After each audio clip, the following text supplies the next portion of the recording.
Welcome to episode 210 of the Grip Strip Podcast, the dominance edition of the Grip Strip Podcast. My name is Philip Matthew. I'm your host. I'm with my co-host, as always, the iRacing Indy 500 champion, a computer genius, a gentleman and a scholar. His name is Josh Fine. What's going on, brother? Hey Phil, I'm doing great, of course. We had a pretty good weekend of racing here at Las Vegas Motor Speedway, of course, and Cup trucks and Xfinities. So, and of course, F1 is finally back, and I think all the drama in F1's off the track, whereas NASCAR's drama is on the track. So, definitely a lot to get into and everything. And now racing seems to be getting full back circle. We got IndyCar coming up next weekend, so a lot happening here throughout the world of motorsports. Yep, absolutely. We're going to go over all three races at Las Vegas. The big win for Rajah Caruth in the Truck Series. HendrickCars.com went 2 for 3 this weekend, sandwiched by Joe Gibbs Toyotas dominating the Xfinity race with John Hunter Nemechek and Chandler Smith. Kyle Larson dominated the Cup race on Sunday. And then we know what happened in Formula One. Red Fool 1-2. Smooth Operator finishes third. There was Linus Stern almost fully in order, every single team one like in back-to-back positions, except for Lewis Hamilton being sandwiched by the two McLarens. In the top 10, Lance Stroll, the goofball, drove up through the field and was able to finish 10th. Second half of the field, though, a lot of drama going on there. So we'll talk about that, and then the issues with Karen Horner, and then not Minardi, and amongst others. So we'll get into all that. Ben Suliam manipulating races. I mean, if you want to prove you're Saudi, just really look at him and then the Crown Prince and what they do. Almost like they're like Putin light. Then in the roundup is going to be very busy. We're going to talk about the first round of the WEC season at Qatar. Big victory for an American-based team. F2 and F3 at Bahrain last week. Saudi Arabia will have just F2. F1 Academy will start their 2024 season. We had the Daytona Supercross last week. We're going to start the season for MotoGP and NHRA. So Tony Stewart making his Top Fuel debut at the Gatornationals, amongst other big name changes.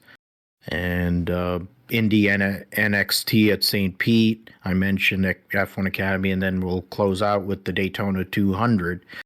Once a really legendary race where a lot of big names won. These days, it's been a 600 super sport race for, I think, about 2 decades now, and lost its luster. It's been on and off, so we'll see what it's like for this year.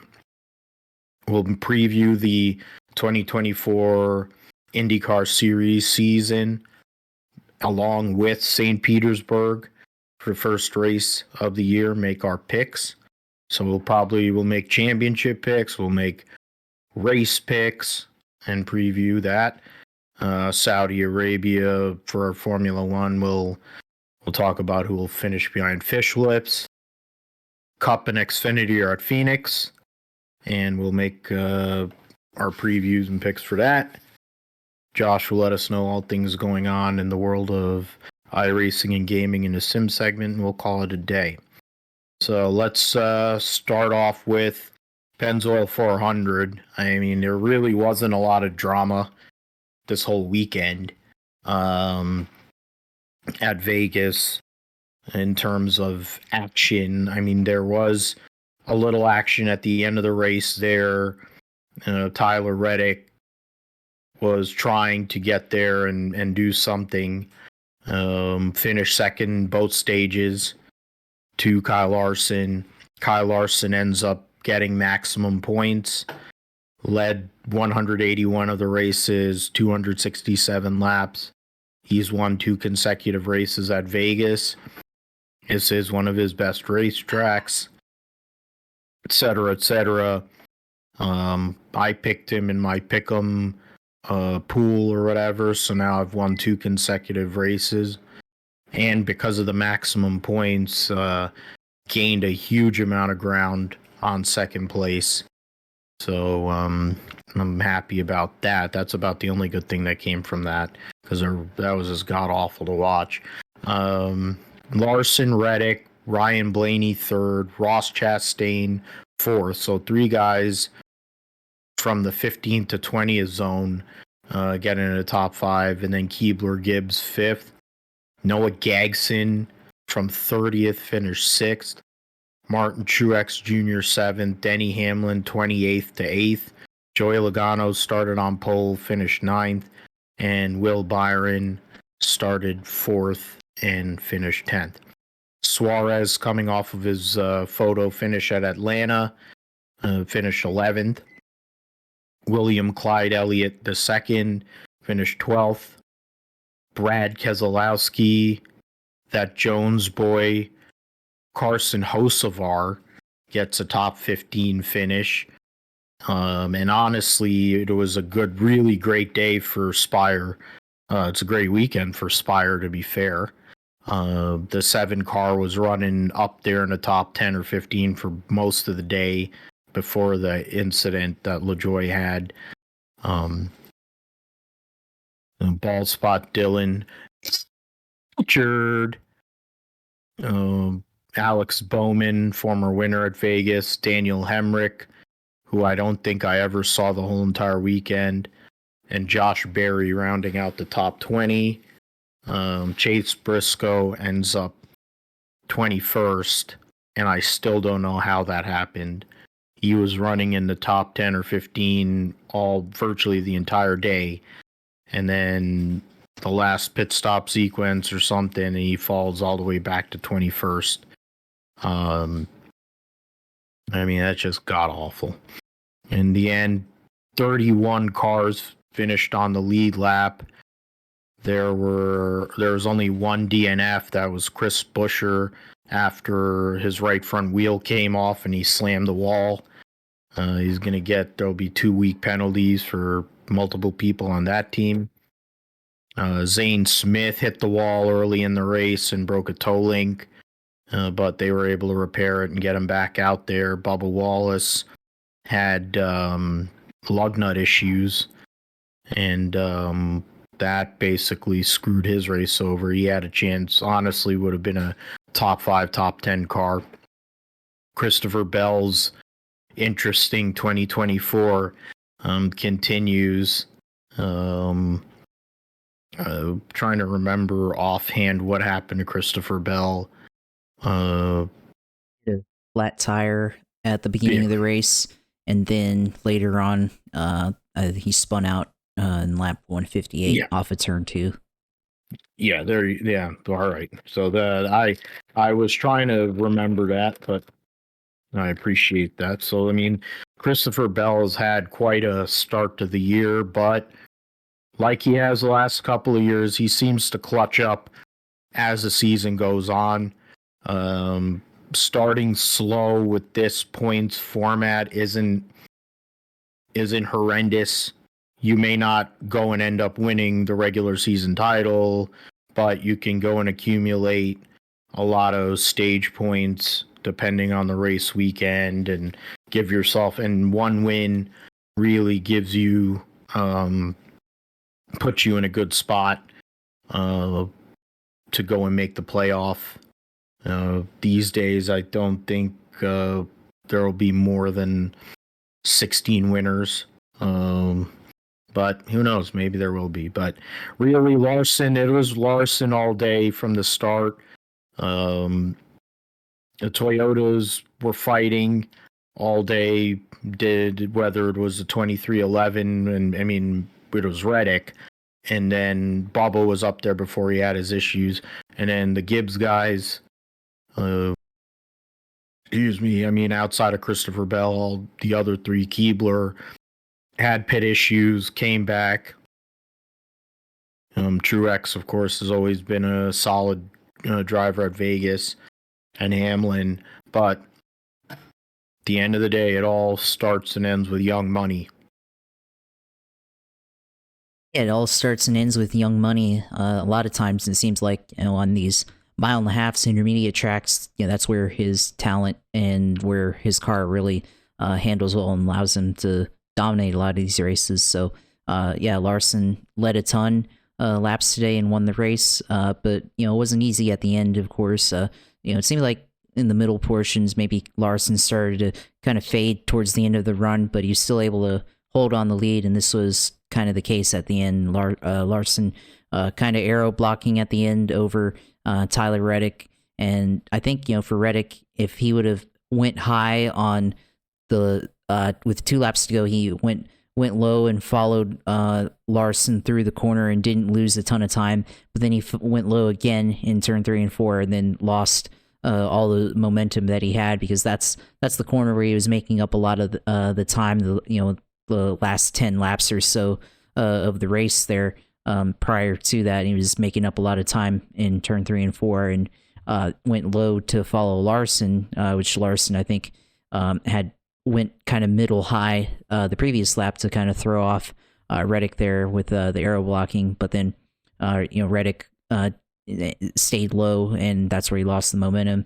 I think if he went high, would have had a chance to get up right up to his bumper going into turn 1 of the final lap, or possibly off turn 2 in the backstretch there. So it takes a lot with these cars, of course, to be able to get side by side with the guy in front. It's a lot of cat and mouse, like the announcers were saying, of course, but with the arrow blocking and the lack of horsepower, that's kind of how it turns out. I was watching the 2006 finish with Jimmy Johnson and Matt Kenseth, and Jimmy was able to pull up alongside Matt Kenseth and turn 3 and 4 the final lap, and just drive it deep in there and pass him and everything. And so I think I was that's kind of a lot different from back then to now, and how much effort and energy it takes to be able to get around a guy. But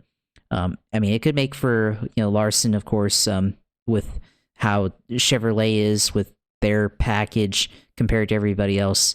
We could see the makings here of Hendrick really taking over the series this year. But the Fords, some of the Fords and some of the Toyotas, they still showed pace. Like Reddick, of course, finishing second there, but I think also have to factor in the picker for Reddick, letting him down at times there. So definitely a factor in why he wasn't able to get the win. Ryan Blaney continuing to show speed throughout this.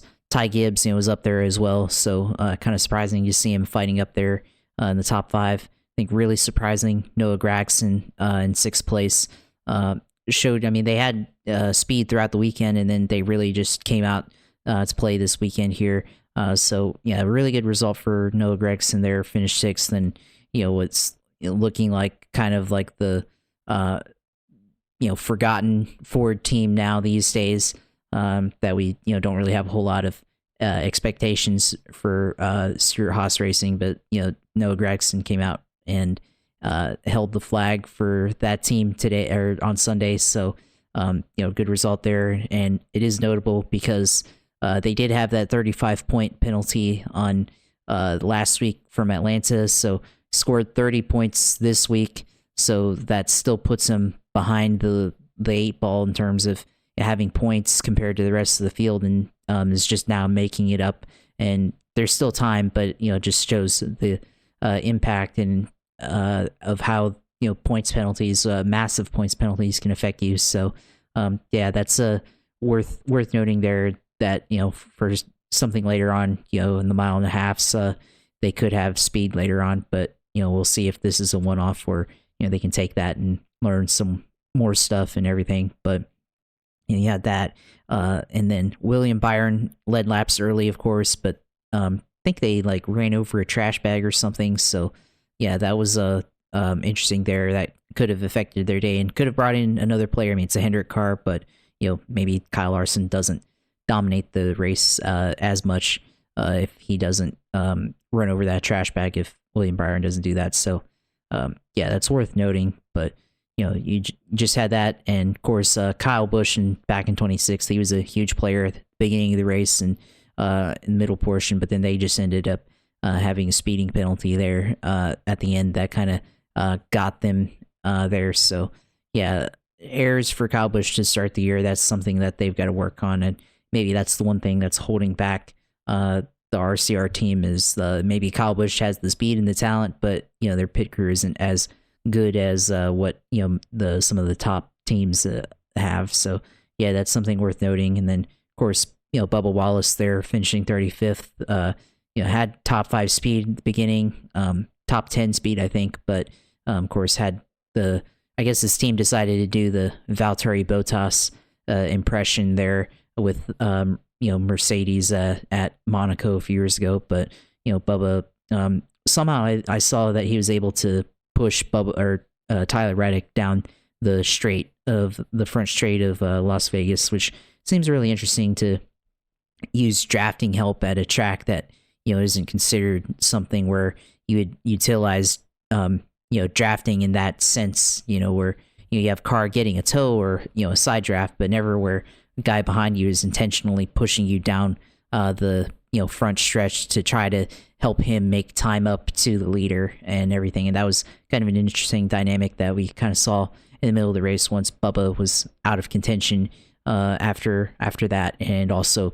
kind of towards the end I think they brought that up too. So kind of interesting dynamic there. Never really seen that before, but it's worth looking into later in the year when we come back to Las Vegas and other mile and a halves like Kansas and other places where I think you kind of have a gradual sweeping curve as the front straight, not so much like Charlotte or Texas or something like that. So yeah, that's worth noting. But yeah, I mean, I thought it was a interesting race. Yeah, not a whole lot happened in terms of like wrecks or action, but I thought the racing was compelling enough to kind of see what was taking place, and definitely it's definitely watchable. And I mean, the most dominant car won, so that's that sense maybe a little bit boring, but I think it's good to see that the best car throughout the weekend ended up winning the race.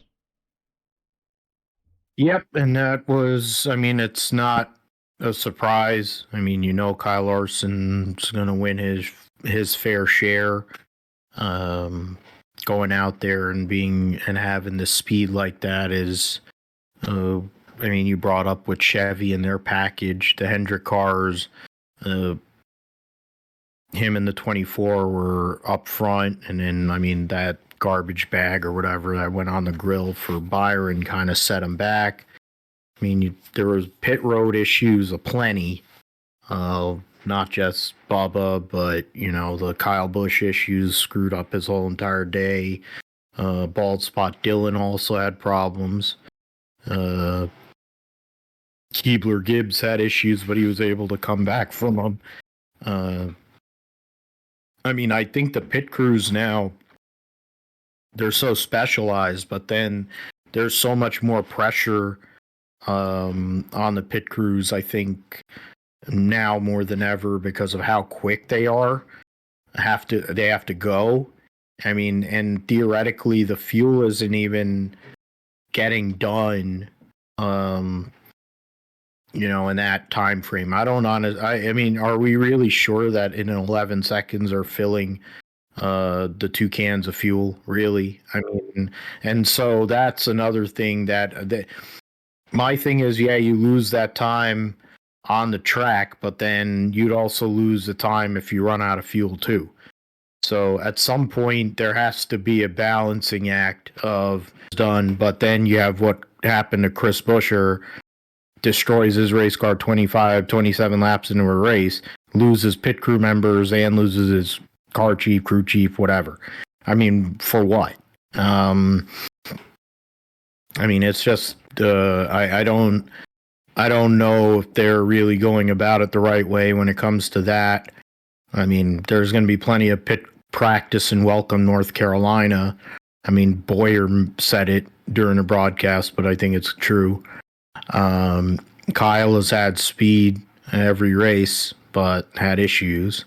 Christopher Bell also. There's other guys. I mean, Ryan Preece is dead last in points for people who have run every race. And so that nightmare scenario for him. You talked about Gagston with the huge penalty with the roof rails. Preece also got hit with that. So they were essentially coming from a minus to, or from a negative to getting into positive points. The Fords had a mixed bag. I mean, Ryan Blaney continues this momentum that he had at the end of the year. Logano, at least he got a finish, but it wasn't as good of a run as he probably wanted, given he was able to qualify on pole. And then, I mean, other than that, I mean, I'm trying to look at who Gagston ends up saving it the day for SHR because Briscoe would have had a chance to get a top 10 there, but I don't know what happened at all. Credit to Hocevar. We know him as a guy who runs over people, and but in the Cup Series when he was running the Cup car last year, he generally showed to be a pretty solid driver. He would use his head and get the best finish that he could out of the car. He showed it when he was filling in for Corey LaJoie. He showed it when he was driving the 77. And now he's driving it full time. Gets a top 15 finish. Spire was another team, of course, with LaJoie that probably wanted more out of the day after the incident they had. They probably were a top 15 car as well. So Spire Motorsports coming with a lot of speed is a good sign for them, I think, long term, going into the rest of the season.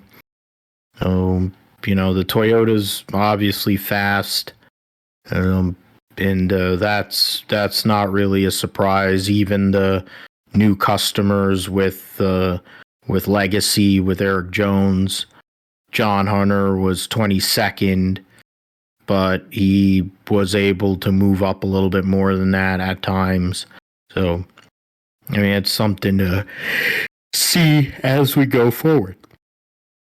All right, so the points right now, Larson leads by 8 over Ryan Blaney, 14 over Truex, Byron in 4th, Ross Chastain rounds out the top 5, minus 20. Daniel Suarez is 8th in points, minus 28. So those are the 3 winners so far. So Kyle Busch, Chase Elliott, Suarez, Keebler, Gibbs, Hamlin, Gumby, Cindric, Reddick, Bowman, Bubba Wallace, Eric Jones, John Hunter Nemechek. So he's rounds out the 16 at the moment. Corey LaJoie 2 points back. Ricky Stenhouse 4 points back. Then Hemrick minus 10. Briscoe minus 15. And that's your top 20 so far. Didn't mention certain names. Of course, you look at for drivers that made the playoffs last year. Richard made the playoffs last year. Chris Bell is 21st. McDowell, Busher, Logano 22nd through 24th. And I mean, that's about it. The 4-car made it, of course, with Harvick. Josh Berry right now is 30th in points. And then the 10, did Almirola? No, Almirola didn't make the playoffs. He was buried with the rest of the team. He was in a last year. contender. Yeah. Yeah, so Gagson gets that 6th place finish to get into the positive, like you mentioned, Josh, and Brian Priest brings up the caboose for drivers who are full time because of that penalty. So yeah, Stewart Haas Racing right now is 3 of the 1, 2, 3, 4, 5 bottom 6 drivers. The Rick Ware team has 2 over there. Brad Keselowski is 28th. Brad Keselowski made the playoffs last year. And right now he's 28th in points. So the Ford's definitely a mixed bag. I wonder what it'll be this weekend at Phoenix. We'll talk about that later, though. Xfinity Series at Las Vegas was definitely not that compelling. It was really a bore fest, and it was a Toyota and Joe Gibbs Racing benefit. Chandler Smith started second and won both stages.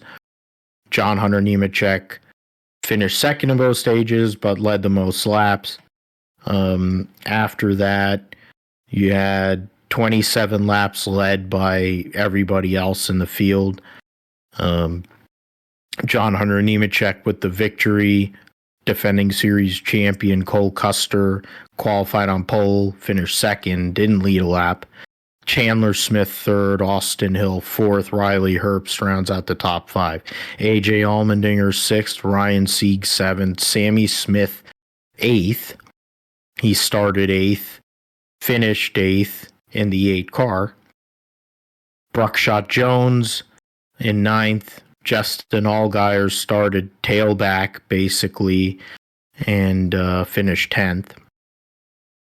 Got stage points in both stages. Parker Kligerman finished 11th.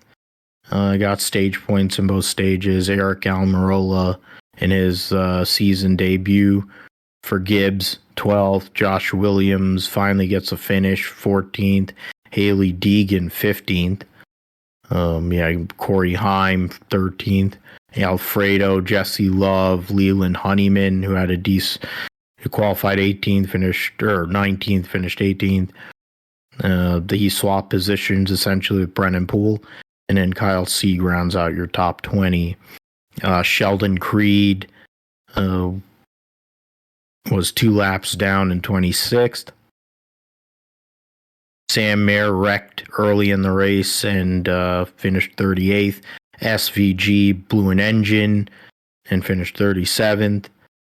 Transmission problems for Sage Karam driving the 3rd Jordan Anderson car.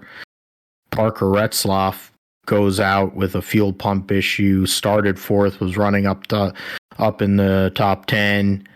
So unfortunate situation for him, at least at the start of the race, but he got a great qualifying run and nothing to show for it. Gibbs wins. At least it isn't Austin Hill, but John Hunter Nemechek, just doing what he was doing last year until when it counted. And Chandler Smith, though, showing speed and something to look at as we move forward later in the season, Josh. Yeah, for sure. And with John Hunter, it's almost confusing because he's running full time in Cup, and so far he's ran every race in Xfinity, but he ended up winning this one, of course. But Gibbs up front showing speed. I think it's more significant that Chandler Smith is having a good run so far, early in the season like that. So the first downforce track for the series, he comes out here and finishes in 3rd place. So last week finished second at Atlanta. This week finishing in 3rd here and leading laps. That's pretty significant and everything. And of course, just being able to get good finishes. Finished 5th at Daytona. So far he's had a good track record to start the year. and everything, which is why he's second in the standings right now in terms of points. So, that's obviously a good result for that team. Cole Custer finishing in second, that's also a positive result there because, with how his season started, kind of finishing outside the top 10 in first 2 races, and now finishing, he got on pole at Las Vegas and finished second. So, maybe the first downforce track for the Fords, definitely a good result there for, both Stewart-Haas cars in Xfinity. Riley Herbst also getting a top 5 there and everything. So it's, beginning to look like, the Xfinity series that we know with cars and drivers, beginning to kind of figure out their way. Now we've, had 3 races. So we'll see over the next couple of weeks. We think really are the players here throughout the rest of the regular season and everything. But I think it's definitely going to be a Gibbs battle, maybe a Ford battle between the 2 Stewart-Haas cars there, and a little bit of whatever remnant of college racing. Junior Motorsports kind of still out a little bit out to lunch so far to start the year there, but they still had 3 cars in the top 10, so that's still not bad. But of course, and Sam Mayer crashed out very, very early, so still got a lot of work to do for that team. One thing I guess we could mention that's not really racing related, but it's part of the race itself is the TV coverage. I saw that I guess the camera crew, they couldn't go up to actually man the cameras, I guess, or something. So because of the winds, so it actually led to a bit of a different angle when it came to the shots on screen, and it seemed like a lot of people enjoyed that and everything. So which compared to what we've gotten used to with Fox, everything's all zoomed in on the car, which obviously they're professionals, they have to do their job, but a lot of people noted online how the coverage looked like it looked a lot better with everything zoomed out so you can actually see what's happening, of course. So yeah, that's one thing, just wanted to bring that up, which I think we need more of that. Obviously, with TV stuff, that's been in the news too. So with how the sport or the networks are trying to cover, and obviously it sounds like NASCAR is looking a direction where they want to take everything in-house to produce stuff and everything. But yeah, that looks like that might be the direction that NASCAR is going in. But it's good to have a different variety of shots instead of the same zoomed in shots that we get with Fox and with NBC every week. Yeah, definitely something that of course weather driven, but giving a bigger span, widening the shot, getting more cars in there, getting more people involved and acknowledged within the race, especially in a race which was basically 2 cars dominating. So something to look at if Fox continues to do that, or if they just go back to what they usually do. Truck Series was history-making event for Rajah Caruth, going and winning his first career pole earlier in the day, and then leading 38 laps and getting his first career Truck Series win. Spire Motorsports 3 for 3 in the Truck Series to start the year. That's something that I never thought I'd ever say. Rajah Caruth gets the win. He got good stage points as well. So, great night for him. Rajah Caruth, Tyler Ankrum, Corey Heim, Taylor Gray, and Christopher Bell round out the top 5. So three trucks from Tricon. You have one McAnally truck as well. Christian Eckes started second for McAnally and finished 6th.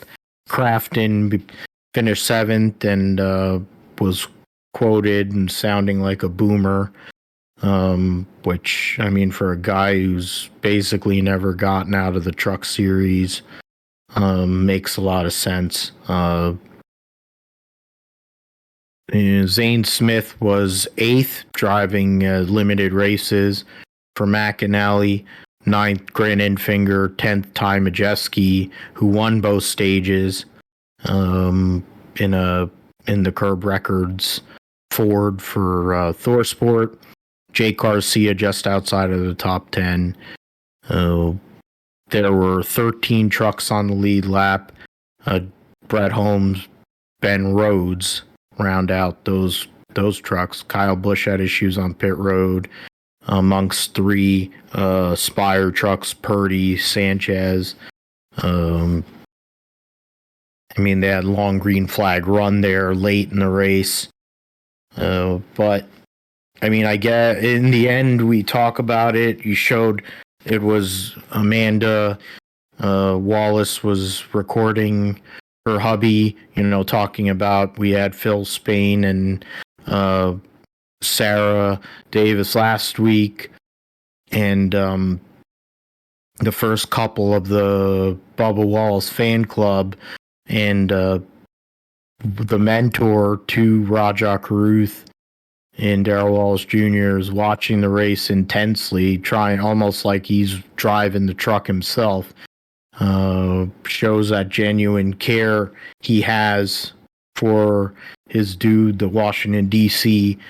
Native, getting that win. We picked him a lot last year as a wild card, but he ain't a wild card this year. He has a truck that it seems like is going to be a contender on a weekly basis. He's much more confident. Rick Hendrick believes in him, so obviously that doesn't hurt. And having that sponsorship, I think, is really going to drive Rajah to go and take a big step forward. And he's also locked into the playoffs. So right now, 3 Spire trucks, at least on the owner's side, are locked in, and 2 Spire trucks are locked in on the driver's side. But it was a huge deal. It made SportsCenter early in SportsCenter, 3rd African American driver to win in a NASCAR's top 3 series. Talk about the D for D, and you had Daniel Suarez at Atlanta. You had Nick Sanchez at Daytona, and now Rajah Caruth at Las Vegas.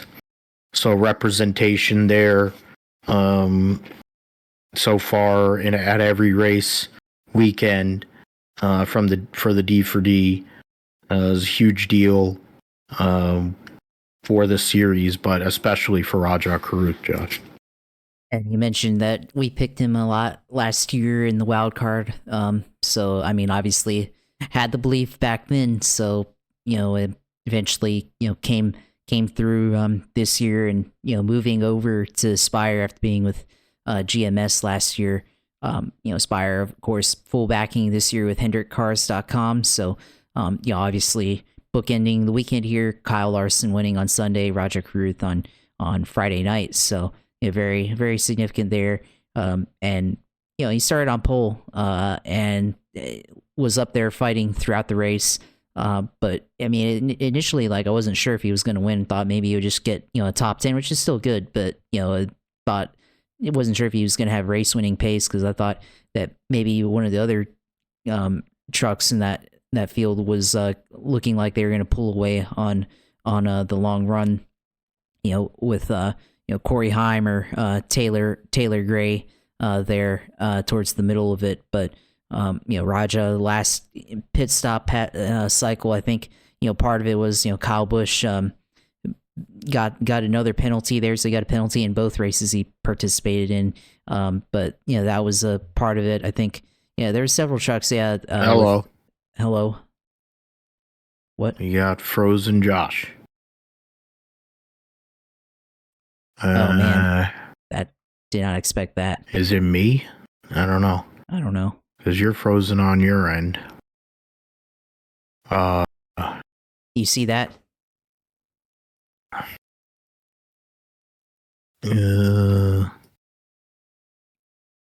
Saying that my Video isn't any good. But I can't see anything from you, Josh, Can you at hear me? all. Can you hear me? I can hear you now, yeah. Can you I can see you. Okay. Yeah. It's just blurrier than it was before, but it's still you're back, so. Okay. Yeah, we'll cut that out, I guess. Yep. But, yeah. But anyways, so yeah, I mean, Rajah, like I was saying, like, I mean, he was, there was parts where he was leading and then he's kind of fading back, but then last pit cycle, ended up cycling out towards the front, and then he was able to kind of hold on to it throughout the rest of the way. Tyler Ankrum was coming, because I thought Rajah had pulled away for the rest of the race, but then Ankrum slowly was beginning to reel him in. You could see the interval beginning to get smaller, but Rajah pulled it out and got the win there. So, yeah, I mean, now locked into the playoffs here, obviously, and with the speed that he's shown this year, I think finishing. Obviously, I mean, Daytona is a wild card, but he got second there, and then last week recovered from an early spin and got a top 10. So, obviously that's shows kind of what he's been able to do so far, and then he won. So it definitely is going to be a week to week contender. So looking for him to be I think you have to look at him as possibly just by default of winning, be a contender for the truck title here later in the year. I mean, obviously it's long ways away from that, but gotta with the speed that seems like Spire slash Rev Racing showing, gotta kind of look at it as the potential championship contender later in the year. But I think the other part that's significant is he came from iRacing, just like William Byron did, kind of, but for Rajah, it's a little bit different. Obviously, kind of, didn't really. I mean, he didn't really have the connections like William Byron did, with as close to Hendrick and everything as Byron's family was, and Rajah was able to kind of take the interest from watching the Cars movie, and then eventually got into iRacing, and then got good in that, and got well known through participating in the NASCAR Pro Series, I believe, and he's able to parlay that into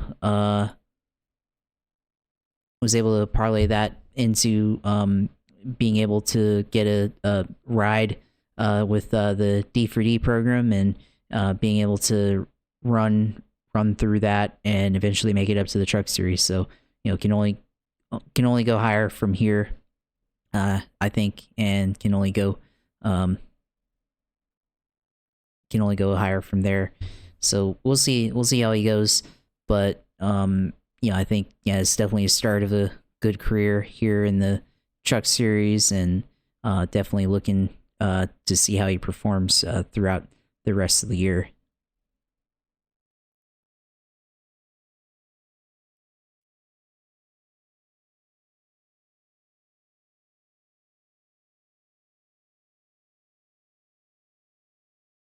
All right, so yeah, we'll definitely with Rajah to go and come from the iRacing, and the Parker Retzloff is another one. We mentioned him with the Xfinity.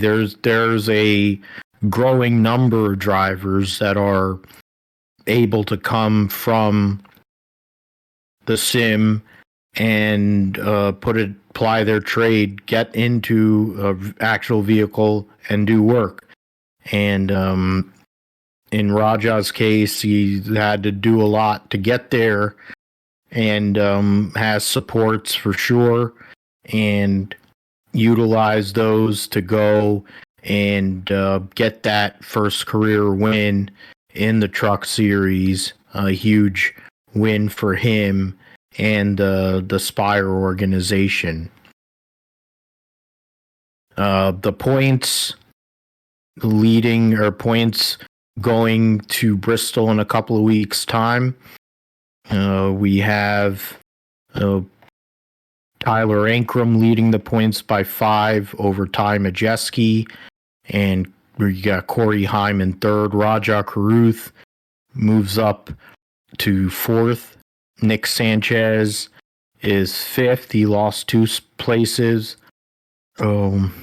Taylor Gray 6th. Matt Crafton 7th. Brett Holmes 8th. Christian Eckes 9th. Grant Enfinger is 10th. 19 points ahead of Daniel Dye, Stuart Friesen, and 21 points ahead of Tanner Gray. So that's really where it's at points wise. Ben Rhodes 17th. Looking through other people that you would assume would be in the mix. Ty Dillon right now in 23rd in points. The Nice Motorsports team, Bailey Curry's 19th. Matt Mills is 30th. Lane Riggs right now is 33rd in points. Right behind Dad Moffitt, which is freaking god awful. So there's right now 47 drivers have made at least it says starts. So 47 drivers have made an attempt so far this year. 44 had made a start. So we'll see what happens as we move forward to Bristol. Ankrum having a great start to the year. You have the 4 major teams in this series all represented with McAnally, Dorsport, Tricon, and Spire within the top 5 there. And the first driver that isn't within that, but I think there's support. They're getting support from one of those teams. Brett Holmes and Grant Enfinger is also the same deal there. So see what happens at Bristol a couple weeks time. Moving forward into Formula One, there really isn't a whole heck of a lot to get into there. Fish Lips didn't show a lot in practice, but when it came time for qualifying, he ends up qualifying on pole and runs away with the race. Finishes 22 seconds ahead, 22.4 seconds ahead of his teammate Sergio Perez, and 25.1 seconds ahead of Carlos Sainz in the Ferrari. Leclerc 4th, Russell 5th, Norris, Sir Lewis Hamilton, Oscar Piastri, Fred Alonso, Lance Stroll, last car on the lead lap, 19 seconds behind his teammate. Zhou Guan Yu, the first of 9 cars a lap down. Logan Sargent had steering issues. Was the only car that finished 2 laps down. I guess at the end of the day, the line astern form that almost happened if Lewis was able to get past Lando. But, you have the top 5 teams there. And, Red Bull domination is not a surprise, Josh. For Fish Lips going and getting pole in the fastest lap, not a surprise. But the intriguing battles will be elsewhere with the other teams. Sainz initially goes and gets the better of Leclerc. You can make an argument that he's been better than Leclerc for the majority of the time he's been at Ferrari. They may have made a mistake, but in the end, it's Ferrari. They always go for their guy. And in the end, Charles Leclerc has been one of their drivers for a long time.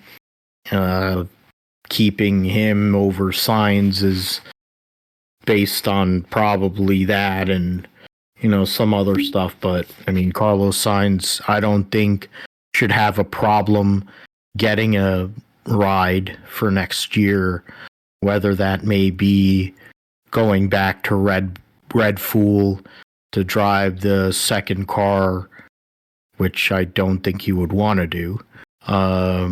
Whether that is going to not Minardi, Toro Rosso, AlphaTauri, V-Carb, RB, whatever the hell you want to call that stupid team that has the RB19 and whatever maybe there. But Mercedes, of course, everybody is thinking we're trying to figure out who's going to go and replace Lewis at Mercedes.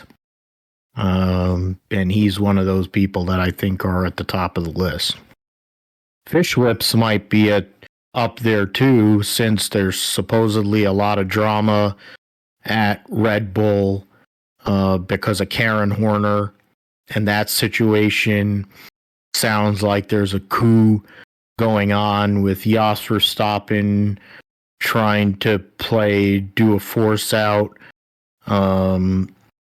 which, if it's anything like his racing career, he's probably going to crash trying to do it.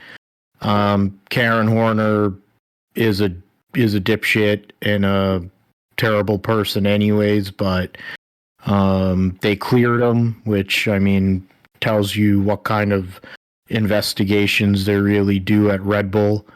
I'm implicating the guy without, they have the evidence out there. I'm implicating the guy because it's like you can't just go and make that assumption, but he's been a tool his whole entire life. He comes from money.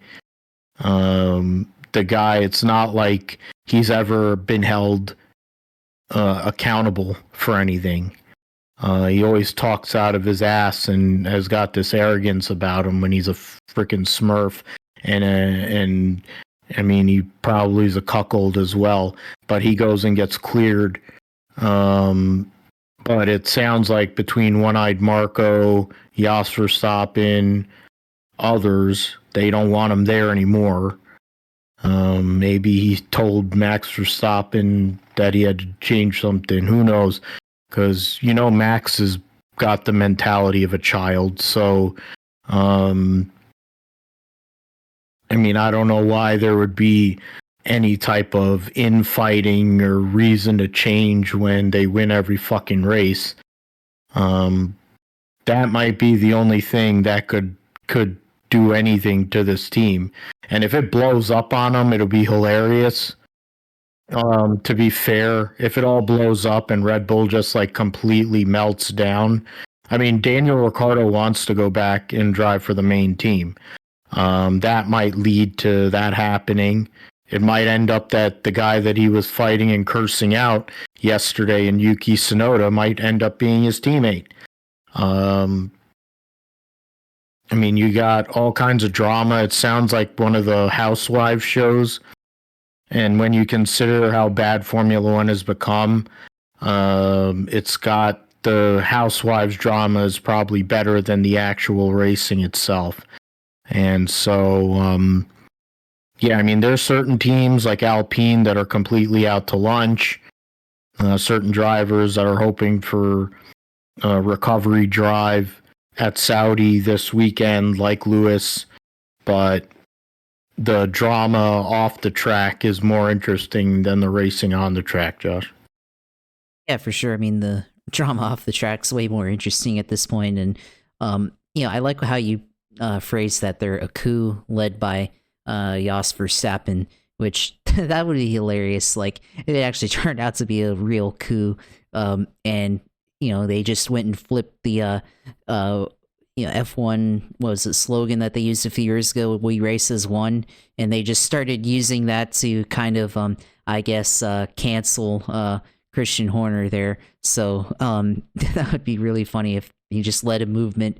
And I mean, it could happen. I mean, Ford. I saw some rumor that Ford possibly is questioning backing Red Bull now because of this and whatnot, and then this stifles into, or snowballs into stuff, and then you got the rest of the grid just like saying, "Hey, we can't have this guy on the grid." That would be funny. So yeah, but I mean it's not a good situation. I mean, they're winning in spite of it, so we'll see how it goes there. And yeah, they cleared him.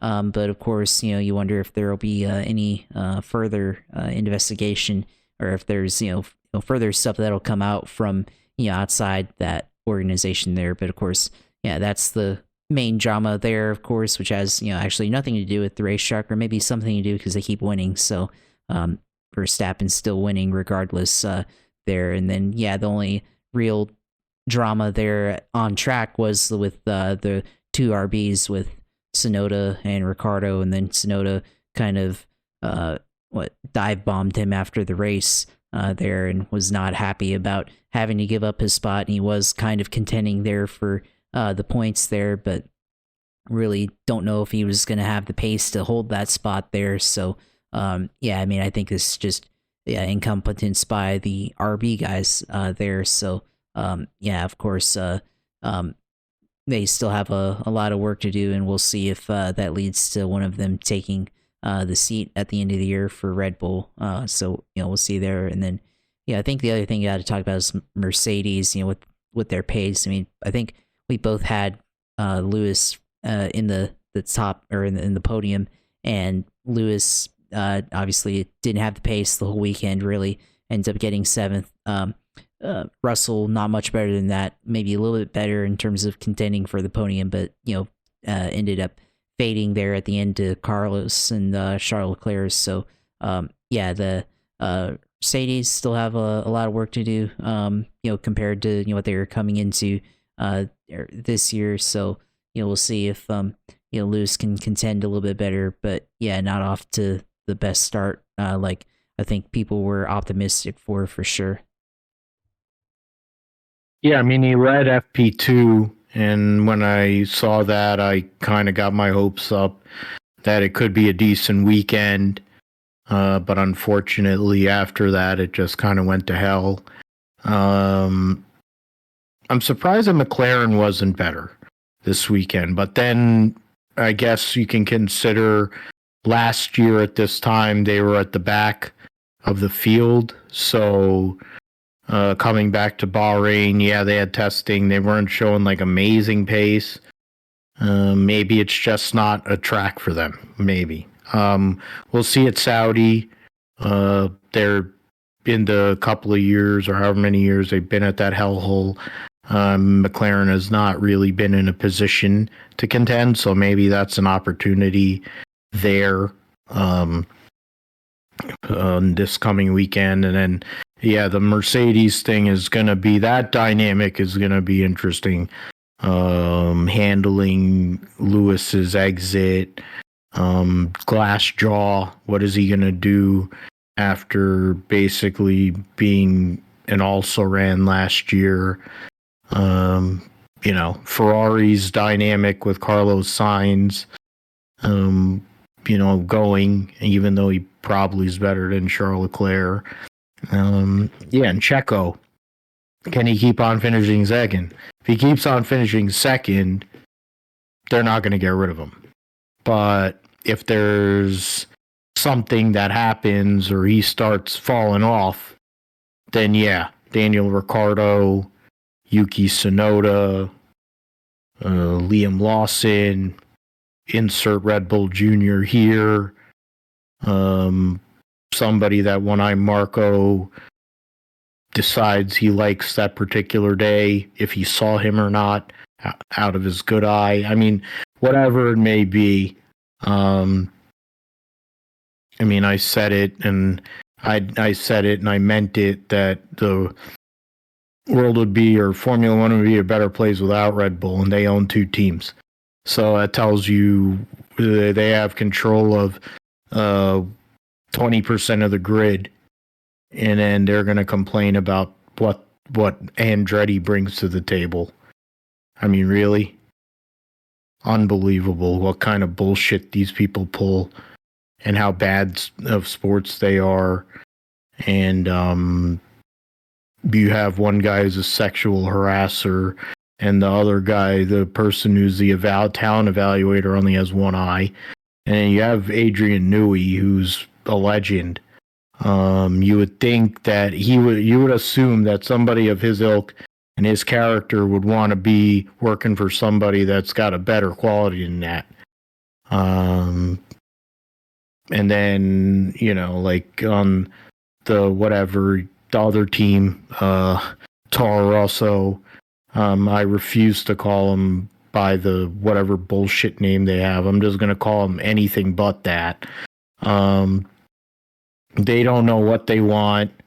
Sonoda and Ricardo, I think they're going to run into each other at some point this year.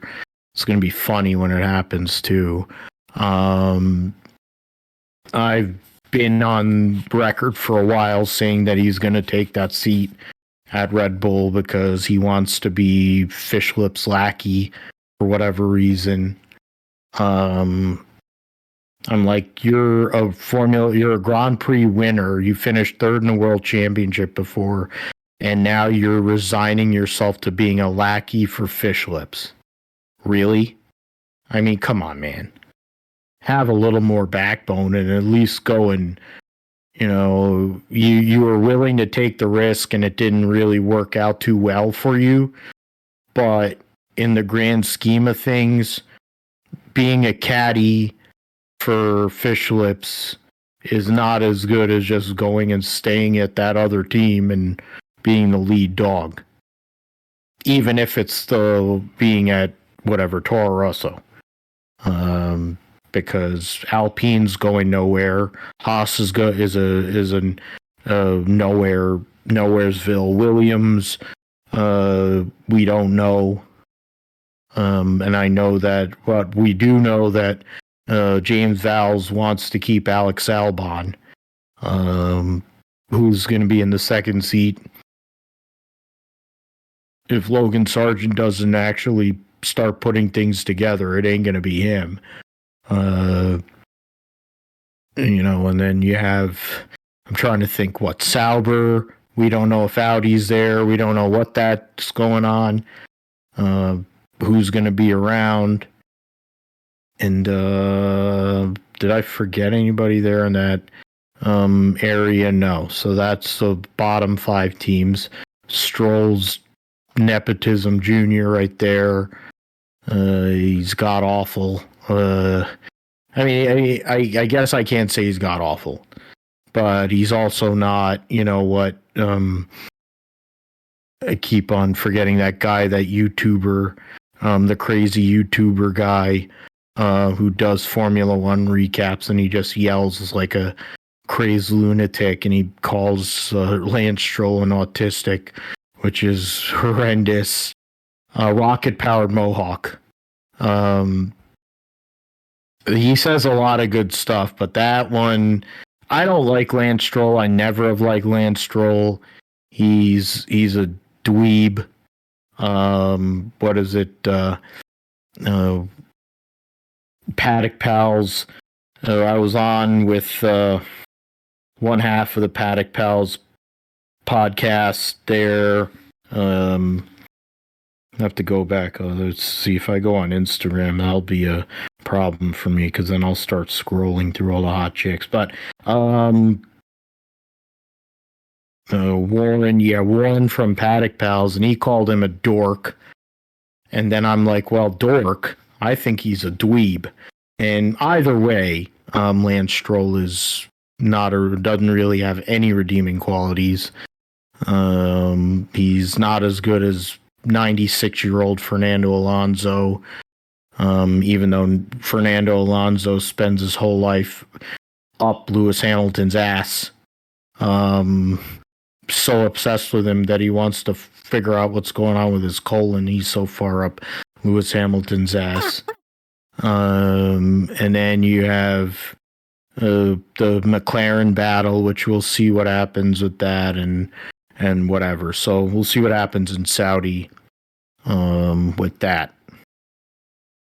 And then, Ben Suliam going and getting nailed for whatever the hell he's doing outside of Formula One, manipulating races. I mean, he's the one who runs for interfere with F1 race result. Then involves the Saudi Arabian Grand Prix. Later, Stewart rescinded the penalty. He was attempting to interfere. 10 second. Vice President for Sport in Middle East. And, Yeah, that is something, but I mean, it doesn't surprise me. The guy is corrupt. So really, I mean, he makes Jean Todt look like King Charles. At the rate this asshole's going, but I mean, that's Formula One. I did the preview for Grid Talk with George and Warren, but I didn't even watch any of the race, and I didn't watch qualifying, and I was happy about it. I heard a little bit of it on the radio, and went to the gym, and it was, or for the qualifying on Saturday, I heard a little bit of that, and then I think, what was it, Sunday? Yeah, I didn't even... The race was on Saturday. Yeah, that's right. Okay, my bad. Yeah, Saturday, I keep on...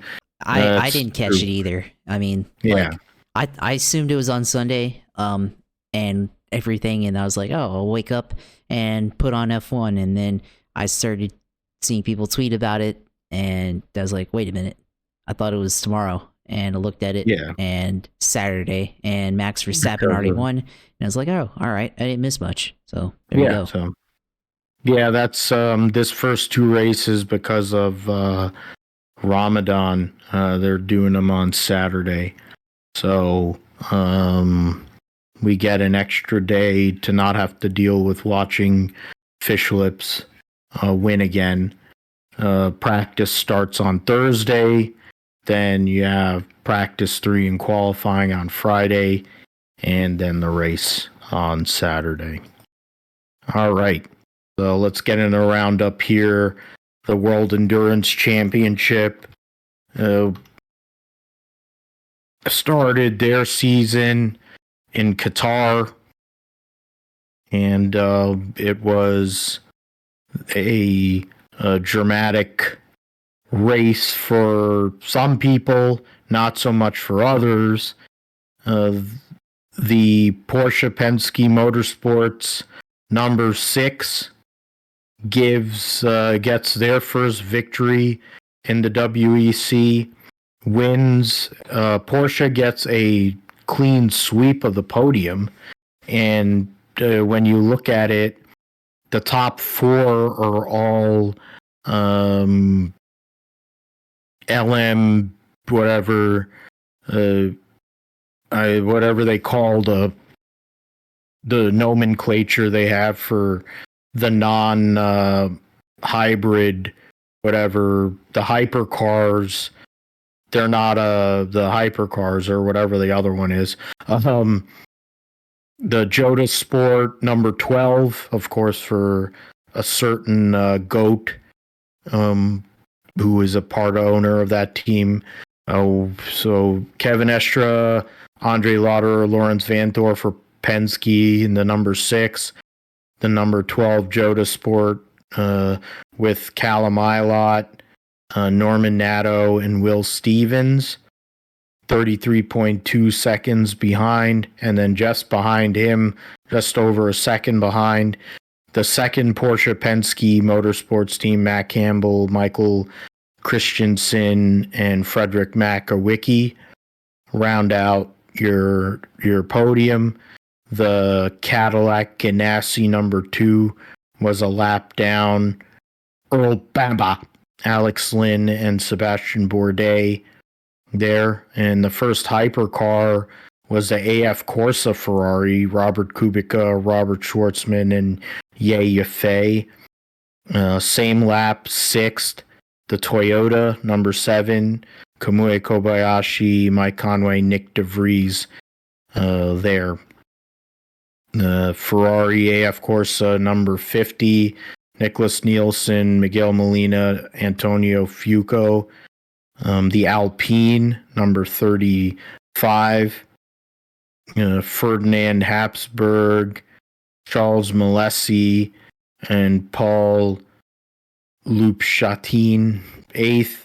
The second Toyota, Sebastian Buemi, Brendan Hartley, and Ryo Hirakawa. And then the Proton competition, Porsche, Neil Yanni, Harry Tinknell, Julian Andlauer rounds out your top 10. The hypercars take the top 16 spots. One of the Peugeot, the one Peugeot was in position to qualify or to finish the race in third, but ended up stopping late in the race. That was the Stoffel, Van Dorn, Loic Duval, Paul di Resta Peugeot. And then in LMGT3, the Porsche Manthey Racing Porsche won over the harder racing Aston Martin, and the D Station Racing Aston Martin. Marcos Sorensen, Matu, and a guy who has a last name that it would be a curse. And then the harder racing team, Macchinelli, Alex Riberas, and Ian James there. I can't pronounce the one guy's last name. Klaus Bachler, and then Sturm for Manthey. WRT BMW finishes 4th in class. That's the Al Harthy, Maxime Martin, and Valentino Rossi car. And then the Vista AF Corsa Ferrari number 54, David Rigon, Castellacci, and Floor. Iron Dames was 24th. The first Corvette, 26th. And got through some of these other. The United Autosports McLarens finished 29th and 30th. The Lexus, ASP Lexus, the first one of those was 32nd. The other Jota Sport Team Hertz, number 38, was 33rd with Jensen Button, Phil Hansen, Oliver Rasmussen. So there you go. Next round of the WEC calendar will be at Imola in April. So we have a good amount of time between that race, this race, and that race. Next will be Formula 2 and Formula 3 at Bahrain last week. So in Formula 2, we had Zane Maloney sweep both races. The kid from Barbados was the winner, as I mentioned. So in the feature race,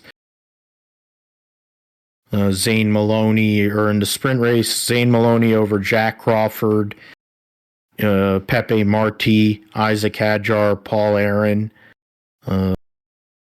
Gabriel Bortoletto, Zach O'Sullivan, Dennis Hauger, Ryomo Miata, and Richard Vashore round out your top 10. Juan Manuel Correa 12th, Kush Miney 13th, Enzo Fittipaldi 17th. So that was in the sprint. And then in the feature race, it was Maloney over Pepe Marti, Paul Aaron, Zach O'Sullivan, Gabriel Bortoleto, then Franco Colapinto, Kushmini, Dennis Hauger, Ryoma Miata, and Andrea Kimi Antonelli for Prema. And yeah, those are the finishers there. Standings going into this weekend at Saudi, Maloney with a 12-point lead over Pepe Marti, 17 on Aaron, 21 on Bortoleto, and 22 on Zach O'Sullivan. Jack Crawford tied with Franco Colapinto for 6th in points, Miney in 8th. So we'll see that there. 12 drivers have points right now of the 22 on the grid. So we'll see what happens at Jeddah. And then their next race will be Melbourne, and they'll have a 2-month break between their races after that. In F3, they get an immediate break here after this first weekend. The results for the races, Lindblad was the sprint winner, and Arvid Lindblad, and then in the feature race, Luke Browning, the winner. So Arvin Lindblad, Van Hopen, and Fornaroli or the podium. Soloff, Kramnitz, Esterson, the American, Gabriel Mini, Boya, Goth, and what the hell is his name? Jesus. What is that name? Trying to see here, and that guy's that name is Thai, Philippine, whatever. I forget what that, and I'm not even going to try to pronounce it. I'll just get in trouble. What is it? Montoya? Where is Montoya there? I just see that scrolling through. Ramos, Sebastian Montoya was 18th in the first race. Browning was actually 15th. So tells you what you can do in a span of a day. Luke Browning, Christian Mansell, Tramnitz, Megatonif, Ramos, Mini, Fornaroli, Lindblad, Dunn, and Goth round out the top 10. So the standings heading to Melbourne. Browning leads Tramnitz by 4 points. Christian Mansell by 7. 10 points for Fornaroli. 11-point lead over Lindblad. Megatonif. 6 Mini, Van Hopen, Ramos, Soloff. Esterson is 11th in points. So they'll be back at Melbourne, and then after that they'll also have a 2-month break between races there in the Formula 3. Next we will see, did I get rid of the outline? I must have. That was not good. Go back over there. Yeah, there you go. Daytona Supercross, or yeah, the Daytona Supercross. Thank you. Super Motocross. Yeah, then that was at Daytona was the AMA Supercross Championship. So the results there in the 450s was the usual suspect there. In 450s, it was Jet Lawrence with the victory over Eli Tomac, the multi-time winner at Daytona. Chase Sexton, Cooper Webb, Ken Roczen, Justin Cooper, Malcolm Stewart, Dylan Ferrandis, Jason Anderson, and Benny Bloss for Beta gets a top 10 finish there, so credit to him. In the 250 main event, 250 main event, Tom Vial wins for KTM over Cameron McAdoo, Seth Hammaker, Hayden Deegan, Pierce Brown round out the top 5. Shock, Swole, Anstey, Marshall Welton, and Daxton Bennick round out the top 10. And then, so the point standings on the 250 East side, Anstey leads by 1 point over McAdoo and Pierce Brown. Vial is 3 points back, along with Hayden Deegan, who won the previous round. And then Shock was 4 points back. So Bennick, Hammaker, Miller, Welton round out the top 10. In the 450s, Lawrence leads the points by 10 over Cooper Webb, 13 over Sexton, 16 over Eli Tomac. That's the battle really at this moment.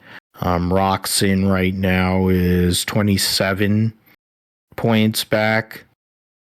Plessinger, after a brutal night, fell off the bike there at Daytona, falls all the way back to 6th. 28 points. Jason Anderson, 29 points back there. So, ground to make up for them to try and keep up with this kid who has now won 3 races in his rookie season of Supercross, 450 Supercross. And then, let's see here. MotoGP, of course, their season starts this weekend at Qatar. MotoGP World Championship, on the cusp of the Qatar Grand Prix, first race of the year. Pecco Bagnaia, the defending world champion, has signed a 2-year extension to stay at Ducati. Who his teammate will be, we don't know. But Pecco Bagnaia is sticking around. The teams, the riders, you have... go through, Luca Marini was one of the big moves, leaving his brother's team, of course, his brother being Valentino Rossi, to go to Repsol Honda. Johan Zarco leaving the confines of Pramac and going over to LCR Honda. And Franco Morbidelli leaves Yamaha, goes to Pramac. Enea Bastianini stays at Ducati for another year. Raul Fernandez and Miguel Oliveira will be riding for Trackhouse this year, so that'll be cool to see. Pedro Acosta makes his debut in MotoGP for Red Bull Gas. Going through here, Augusto Fernandez stays for a second year at Red Bull Gas. Alex Rins moves over to Monster Energy Yamaha from the LCR Honda team. And then Fabio Di Gianantonio moves over to VR46 to be teammates with Marco Bezzecchi. Jorge Martin, who finished second in points last year, and then course, Marc Marquez, the biggest move of them all, leaving Honda to go to Gresini Racing to be a teammate with his younger brother Alex, on Ural Ducatis. So we'll see what Marc Marquez brings to the table after a few difficult seasons. Chaz Davies is actually racing in Moto E. That's interesting.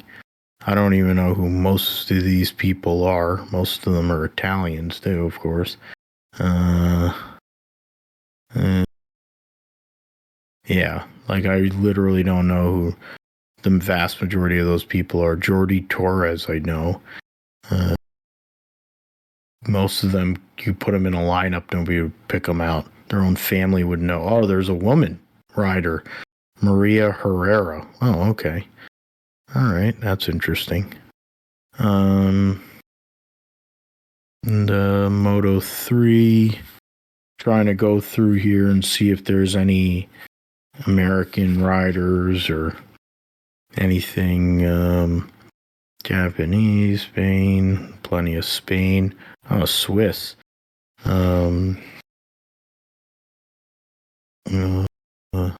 Couple Brits, Aussie, Napa.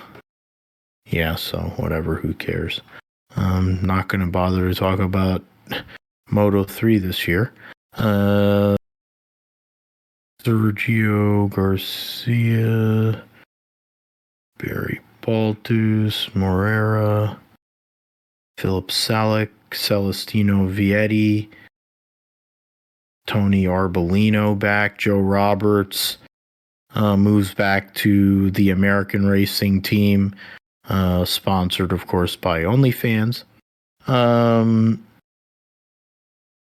His teammate will be Marcos Ramirez there.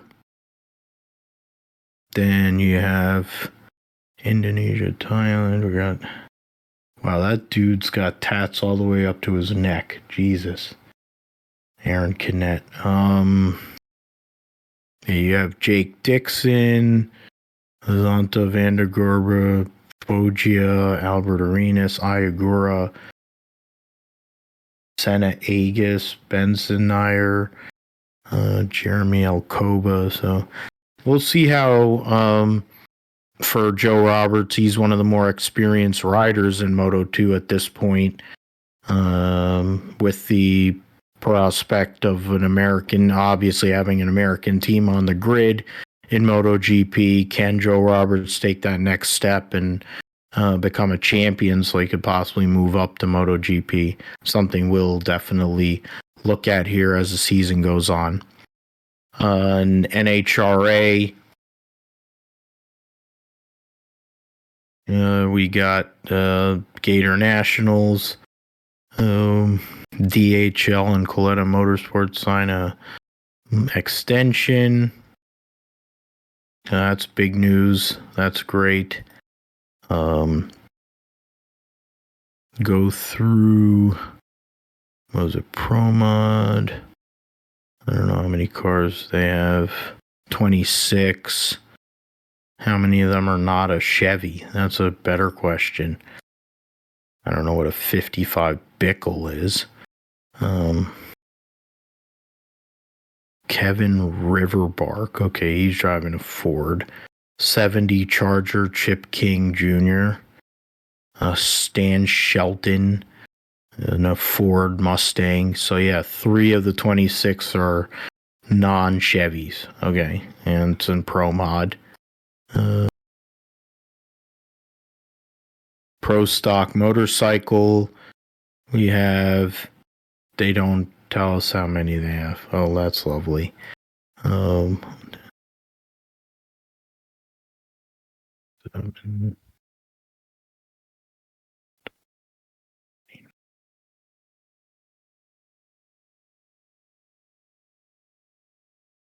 19 bikes for 16 spots. You have a good balance of the Suzukis, Buells, and Buells out there. Gage Herrera, of course, returning after one of the most dominant seasons ever, let alone for a rookie. Trying to defend his championship for Vance and Hines Suzuki. Hector Arana Jr. back for Getrix. Matt Smith, multi-time champion, trying to get another one. Gianna Evaristo's part of that group there. Steve Johnson, and Mark Ingwerson, Angie Smith trying to recover from the injuries she suffered late last year. Chase Van Sant and Kelly Klontz amongst the riders that had points, made the playoffs. Richard Gadsden is going to be the other rider at Vance and Hines Suzuki. No Eddie Krawick. That's crazy to see. Hector Arana Sr. is going to be back on a bike this year. We got Ellie Tonglet back with Nitro Fish. John Hall on another Matt Smith bike. Ryan Ayler with the El Bandito sponsorship. I'm trying to go through Pro Stock. Enders comes back as always. Multi-time champion there. There are Mustangs, but how many of them are actually powered by a non-Chevy engine? That one actually, the Fernando Quadro Jr. car actually has a Ford engine. Okay, Brzezinski from New Jersey with the Dodge Dart. Probably gonna have a hard time making the show. Yeah, Christian Quadro. Yeah, he's got a Chevy engine in his Ford. And yeah, so one Mopar, only one Ford powered car. Not even gonna bother to really count through the field there. And Enders, Greg Anderson, Matt Hartford, who had a great year last year, Aaron Stanfield, Troy Coughlin Jr., Dallas Glenn, Christian Quadra, Camry Caruso. Of course, Jed Coughlin Jr. back this year. Larry Morgan, what is he, like 180? Sienna Wild Gust, that is quite a name. And it says a 99 Camaro. I find that hard to believe. Eric Latino, Kenny Delco, Val Smeeland, the McGay Hayes, Fernando Quadro Jr., Dave Garner, Kelly Murphy driving for Jags Jim Butler Auto. There. And then, okay. And then Funny Car is a small field, so something we can go and dig through. Bob Tasca back with Motorcraft Quick Lane, Ron Capps, Napa Auto Parts Toyota, Chad Green driving the Bond Coat Inc. Ford. It's now he's teamed up with Daniel Wilkerson. So that'll be an interesting team there, how that all goes. John Force, the Ageless Wonder. Jerry Bonkowski is going to be the director of PR for John Force Racing. So congrats to him on that. J.R. Todd, former champion, back in the DHL Toyota. Buddy Hull driving for Jim Dunn. Matt Hagan, the defending series champion, and the Dodge SRT Direct Connection Hellcat, Cruise Pentagon, his usual Snap-on Tools car, Snap-on Tools Dodge, Paul Lee, Terry Haddock running his usual Ford Mustang, Dave Richards. I think Dave Richards is moving over to that. I think he's going to have a Ford body on his car. Blake Alexander driving for Jim Head, Daniel Wilkerson, as I mentioned, taking over for his father to drive in funny car, Austin Prock, driving Robert Heights, Cornwell Tools, AAA, Chevrolet, and then Jim Campbell and Alexis DeJoria. Now the big one, Top Fuel Dragster, defending series champion. Finally, Doug Coletta gets the win or gets a championship. He comes back. Alan Johnson, of course, is his tuner. Steve Torrance was second last year. Justin Ashley, Antron Brown, Brittany Force, Tony Schumacher. And in the number 14 Top Fuel car, his name is Anthony Wayne Stewart. He will drive the Mopar Direct Connection Mobile 1 Top Fuel Dragster. You have Clay Millican, Josh Hart, Trip Tatum, Sean Langdon, Billy Torrance, who's going to be running the whole year, Sean Reed, who's thought he used to ride bikes or whatever, or motorcycles. Doug Foley, Cody Crone, I don't know, and then there's Mike Salinas. So we'll see what Tony Stewart does in his Top Fuel debut this weekend at the Gatornationals. After the Gatornationals, they have a couple weeks off before they go to the Winter Nationals. So 2 majors essentially back to back. Then they'll go back to Firebird International, Firebird Motorsports Park now. And then the 2 4-wide races will be a couple weeks apart there. We'll go to the Las Vegas 4-wide, then a couple weeks separation, then they go to Charlotte. So that's what NHRA will be like. At the Indy next at St. Pete. Man, there's Indy next.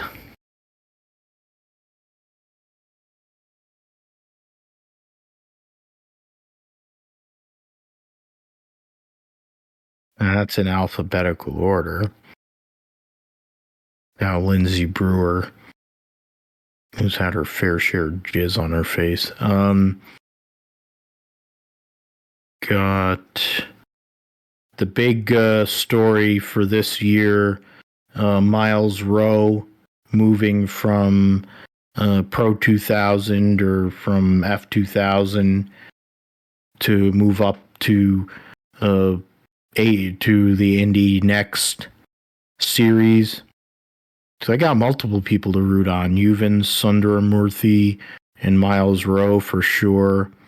Got Josh Mason, so another brother there. You got, wow, that is quite a hairdo on Callum Hedge, literally and figuratively. Kyle Collette has a strong quaff as well. Jamie Chadwick. They're basically 3 teams are supplying the whole grid. Essentially, you got HMD, Andretti, and and then Miller Vinatieri. I forgot that Adam Vinatieri's in business with Dr. Jack Miller to go and put Jack Miller's son out on the grid, and then Able Motorsports. That's the other one. Those are the 3 teams that basically supply the whole entire grid. Lindsay Brewer drives for Juncos Hollander. for whatever that's worth. So we'll see what happens with that. That guy looks like Jim Carrey circa 1994. Nolan Siegel looks like freaking Gilbert Gottfried. Christ. Reese Gold, Louis Foster. Yeah, I don't know who a lot of these people are, but we'll see what they do this weekend at St. Pete for their first round of their season. F1 Academy for 2024. They'll race at Saudi, and then they'll take 2 months off and then race in Miami.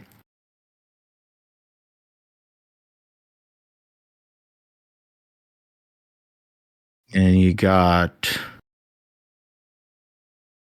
Lola Loven-Foss. She drives for Rodin. Emily DeHoos has Red Bull support and is racing for MP, along with Hamda Al-Khabaisi. Rodin Motorsport has Abby Pulling, and she's supported by Alpine.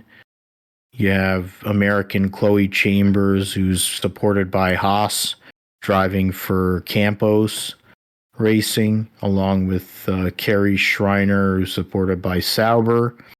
Bianca Bustamante has the McLaren backing. Jessica Edgar says you don't have anybody there, driving for Rodin. Tina Hausman driving for Prema, supported by Aston Martin. And was it Aurelia Nobles? Whatever that name is, supported by Puma. Somebody smudged my Puma for ART. Dorian Pin from the Iron Dames, driving number 28 for Prema with the Mercedes backing. And then Nerea Marti with Tommy Hilfiger support, driving for Campos. Leah Block Williams supporting her, of course, and driving for ART. Maya Weeg driving for Prema, supported by Ferrari. And then Amna Al-Khabaisi, Visa Cash App RB. See, I did say it in this case because it was for F1 Academy, and she'll drive for MP Motorsport, like her sister. All MP Motorsports, all Red Bull driver development there. And then Rodin Motorsport just having people who are bringing some money to the table. Because I'm trying to see, the only one that has full support from a team is Abby Pulling, driving for Rodin there. So 2 Americans on the grid, which is great, and Chambers, and of course Leah Block. We got a lot of American, we got South American there, and 2. So we'll see. A few attractive chicks too, to say the least. So we'll see what happens with the F1 Academy this year. Different season for sure. A lot of F1 teams looking at this more than they were last year. Last thing on the roundup, the Daytona 200 this year. It's ticket options. Yeah, the Daytona 200 Moto America. Event overview, entry list. So in the Daytona 200. There looks like, not sure how many bikes they had. They have their listed. It says 68. Okay, wow. 68 bikes listed to race. The defending champ is Javi Flores, riding for Attack Performance. Yamaha, Warhorse, HSBK, Ducati for multiple time winner Josh Herrin. Then you have Josh Hayes, who's a legend, racing Yamaha, of course. Never won this race, I don't think. PJ Jacobson, one of two riders for Ray Hall Ducati Moto. You have the number 15 and then the number 23 with Corey Alexander. Looking through, you had Taylor Nem, you had Bobby Fong, Richie Escalante, M4X Star Suzuki. New Jersey guy there. Wow, okay. Another New Jersey guy. So that's three guys from Jersey in this race. You got PJ Jacobson and Corey Alexander from New York. That's pretty cool. Sebastian Tremblay. Is he like Sylvain Tremblay's? Gotta be Sylvain Tremblay's son. Turcotte Performance. Why does that sound familiar? You got those one. I don't know a lot of these riders. I'm not familiar with the 600 Supersport. I haven't stayed with it as I used to. So those are some of the names. You have the Twins Cup there. Let's see if there's anybody from Jersey. You got one guy from New York. Oh, Gus Rodeo from New Jersey. I got a couple women riders there. King of the Baggers is 16. Hayden Gillum for Harley Davidson, Vance & Hines Harley Davidson. Travis Wyman, Ruben Jaus. Wow. One of the only two non-Americans in the field. Corey West, Troy Herfoss. You got Tyler O'Hara, Jesse Janish, Kyle Wyman, who's one of the luckiest men on earth. His teammate, James Rispoli, for the Harley Davidson factory team. Rocco Landers is on the other Vance & Hines Harley.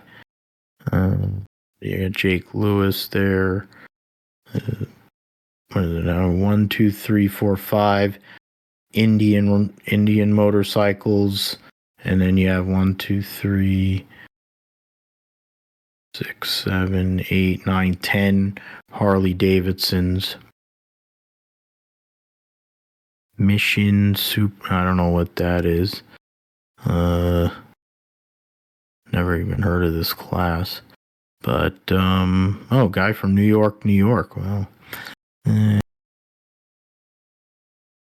So there you go. We'll see what happens with the Daytona 200. Who's able to come through. Danny Eslick. There you go. I saw Danny Eslick's name. Multi-time winner of the Daytona 200. Riding the Triumph. So we'll see what he's able to do there at Daytona.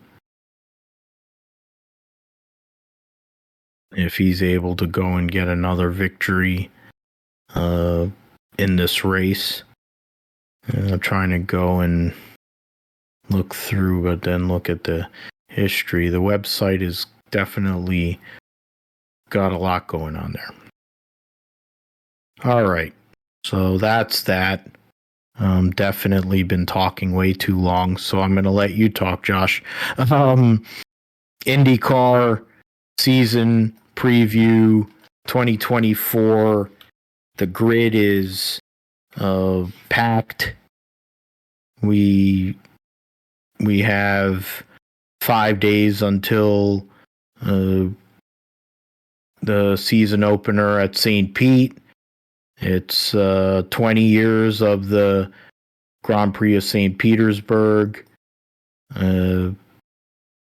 It's great to have that back finally, since we've been tortured by Formula One for a week, so at least we won't have that torture anymore, per se.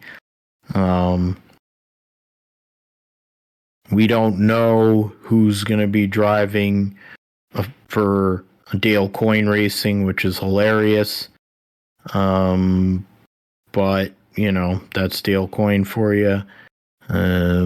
Hopefully that's the guys that tested, which would mean Colin Brown would be on the grid.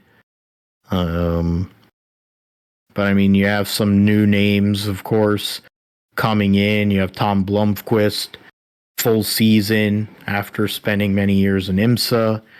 You have Alio only running Indy.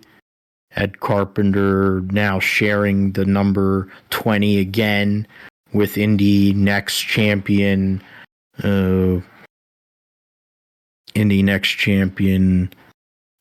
Christian Rasmussen. Got Marcus Ericsson with Andretti now. Connor Daly is going to be racing for Dreyer and Reinbold at Indianapolis. Pietro Fittipaldi moves from Europe and the Formula One mix to drive for Rahal, Letterman, Lanigan. Grosjean dovetailing his Lamborghini WEC commitments to go and drive for Juncos Hollander. Captain America, Ryan Hunter-Reay, driving for Dreyer and Reinbold and Cusick Motorsports as well. So they'll be the duo at Indianapolis. Larson, of course, we'll see at Indy. Linus Lundqvist starting his rookie year for Chip Ganassi Racing. David Malukas is going to be out initially. He'll miss St. Petersburg. He'll miss Thermal with his injury that he suffered on a bike accident. New sponsor, DHL, for the defending series champion Alex Palou. Pato O'Ward gets a multi-year extension with McLaren to stay with IndyCar. Stingray Robb will move over to AJ Foyt. Got some Jesus sponsor, because of course. Felix Rosenquist moves over to Meyer Shank for the full season. Takuma Sato race Indianapolis, trying to win the Indianapolis 500 for a third time. Kiffin Simpson, be one of the youngest drivers ever in IndyCar history, driving another Ganassi car. So, yeah, plenty to go and take in. There's two other cars that we don't know who's going to be driving them. But, it starts with Alex Palou, right, Josh? Alex Palou, Scott Dixon, the Penske guys, and Newgarden, and Scotty McLaughlin, Will Power. I guess it starts and ends there, right? Yeah, I think so. It starts and ends with both of those teams and drivers. Obviously, with Chip Ganassi Racing, of course. It's going to be interesting this year. Alex Palou coming off another championship year and is seemingly staying at Chip Ganassi for the foreseeable future. And we'll see if he can reproduce that championship from last year and go back to back, become a 3-time champion, and still fairly young guy there in the series. So he's already had a lot of success, and I think for him, I think the only thing left for him is to win the Indy 500, which he's come close a few times. So it's definitely a possibility that he could come out with, especially with the speed that they've had at Indianapolis Motor Speedway. Scott Dixon, of course, we'll see how many years he has left, but certainly still super consistent and still a guy you still have to account for in this series. So I'm sure he'll have at least a couple of wins this season, but always going to be that wily vet that comes through at the very end and comes through out of nowhere like he always does. And for him, another chance to get an Indy 500. Has had a couple of bad luck runs the last few times, so we'll see if he can come through and finally get a second Indy 500 win. With Penske, I think they still have some ground to keep up with Ganassi there. Consistency throughout the season. Last year we saw Joseph Newgarden almost win all the ovals, but then it kind of fell apart there at the end of the year. And for him, I think he's strong on the ovals, but still needs a little bit more on the road courses. So I think that'll be the focus for Penske this year, is to try to keep up with Ganassi. But I think the championship's probably going to come from one of those set of drivers. I think you can throw in Scott McLaughlin, Will Power to a lesser extent there as championship threats. So you got those set of drivers. McLaren, of course, Pato O'Ward, Malukas and Rossi. Obviously, Malukas come out to start the year with injury, going cycling, so he'll miss some time, which is unfortunate. But I think this team can also, with O'Ward, I think he's their top driver. Also, just got re-signed for the next couple of years, so definitely gonna see what he looks like this season. But I think more consistency for this team overall. But I think O'Ward definitely going to be the lead driver in that stable. Of course, in Indianapolis 500 last year, eat with him crashing out at the end of the race. I think McLaren's going to look back and say, "Oh, we should have been in position to win that race." So, I think the championship is going to come from one of these three teams really, and I think it's going to be a interesting season so far. We'll see how it goes, but definitely for this year. It's gonna be hard to beat Alex Blow and Scott Dixon there. So we'll see, but I'm looking forward to Saturday or Sunday here with the first Grand Prix of the year. Maybe the first Grand Prix. I think we're shitting on F1 now, but the first Grand Prix of the year where we actually see some real overtaking up front. So definitely looking forward to it, and definitely looking forward to always good racing. And maybe this time at some point they'll have to market themselves to be like F1. Yeah, since F1 is going and calling themselves like the greatest spectacle motorsports. Yeah, they're going and taking greatest spectacle in racing. Yeah, so I've been obviously being remiss to forget of McLaren, Pato. He's another one. Of course, Dixon trying to win Indy again, but McLaren trying to win Indy first time since Lone Star JR back in the 70s. So that would be something. They had all those cool schemes last year with the McLaren anniversary, and they had Felix Rosenquist and stuff with the Marlboro car. They had the Pato O'Ward with the orange. I think he was in the Johnny Rutherford. Or no, he was in the McLaren. He was in the Le Mans car, Le Mans scheme, and then Alexander Rossi was driving the Johnny Rutherford look. So, but either way, a lot to look at. Deep rookie class. Hybrids are not going to be on the grid at least early in the season because they haven't been developed. So that'll be something to look at. We'll see we'll see how that all goes during the season. I mean, for me, I look at this championship and I look at what the series is going at, and I think I say it, and it's not just being a fan, but I do believe with the stability you bring into the table, with the team itself, it's the time now for Pato O'Ward to go and take that next step in his career. And of course, his potential has always been there. People know he's fast, but it's time. This is the time where he goes and finally wins his first championship.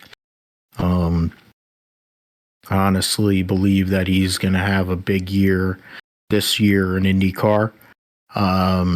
Rookie of the year is Linus Lundqvist, driving for Ganassi, essentially taking over the car that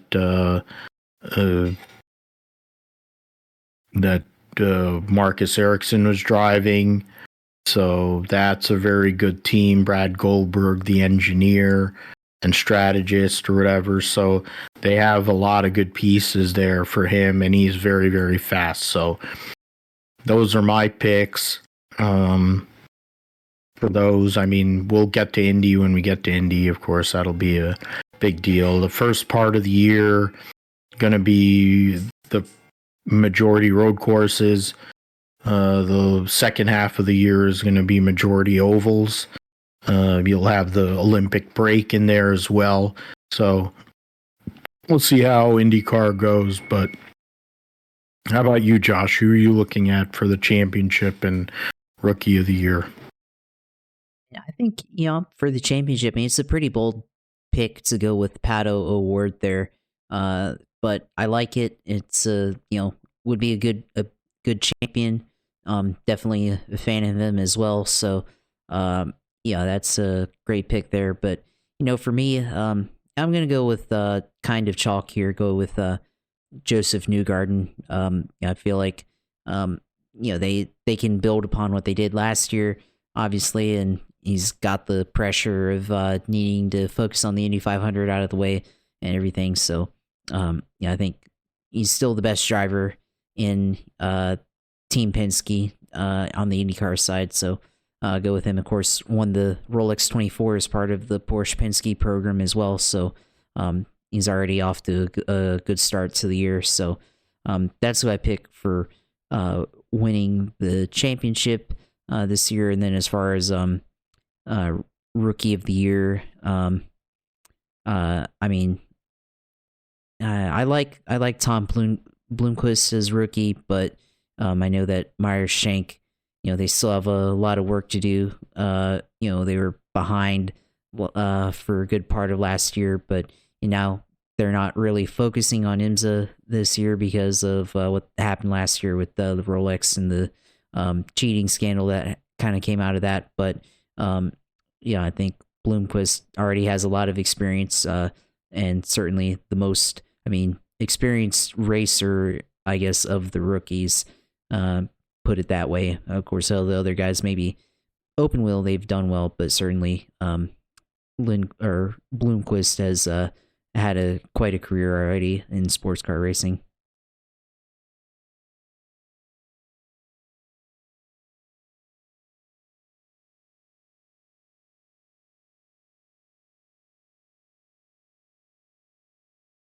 Sorry about that. Just typing it into our IndyCar channel, our picks there.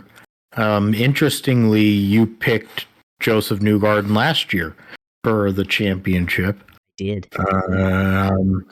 I picked Scott Dixon. I was in the right team. You picked Jay New. It was Pato O'Ward, Scott Dixon. I went Scott Dixon, Jay New, and Pato O'Ward. That leads into the picks for St. Petersburg. Plenty of years of experience, plenty of time with this car. Scott Dixon's never won at St. Petersburg. McLaughlin jumped off his car and fell on his head. Newgarden's won there a few times. You got Will Powers won there a few times. Alex Palou, I don't think, Pato and Alex Palou have not won at St. Petersburg, I don't believe. Probably should go to Racing Reference and confirm that, but let's just here, can't find. Okay, so I'll do that. I think another question is who picked first last week. That's a I think you went, or wait, well, yeah, you went first, and if we go Formula One, I think you went first there, so you can go. Yeah. Then that means you get first dibs. We got, in terms of former winners at St. Pete, we have five former winners in the race. Or 6 former winners in this race. Going all the way back to Graham Rahal, when he won his first career race way back in 2008, driving for Newman Haas Racing.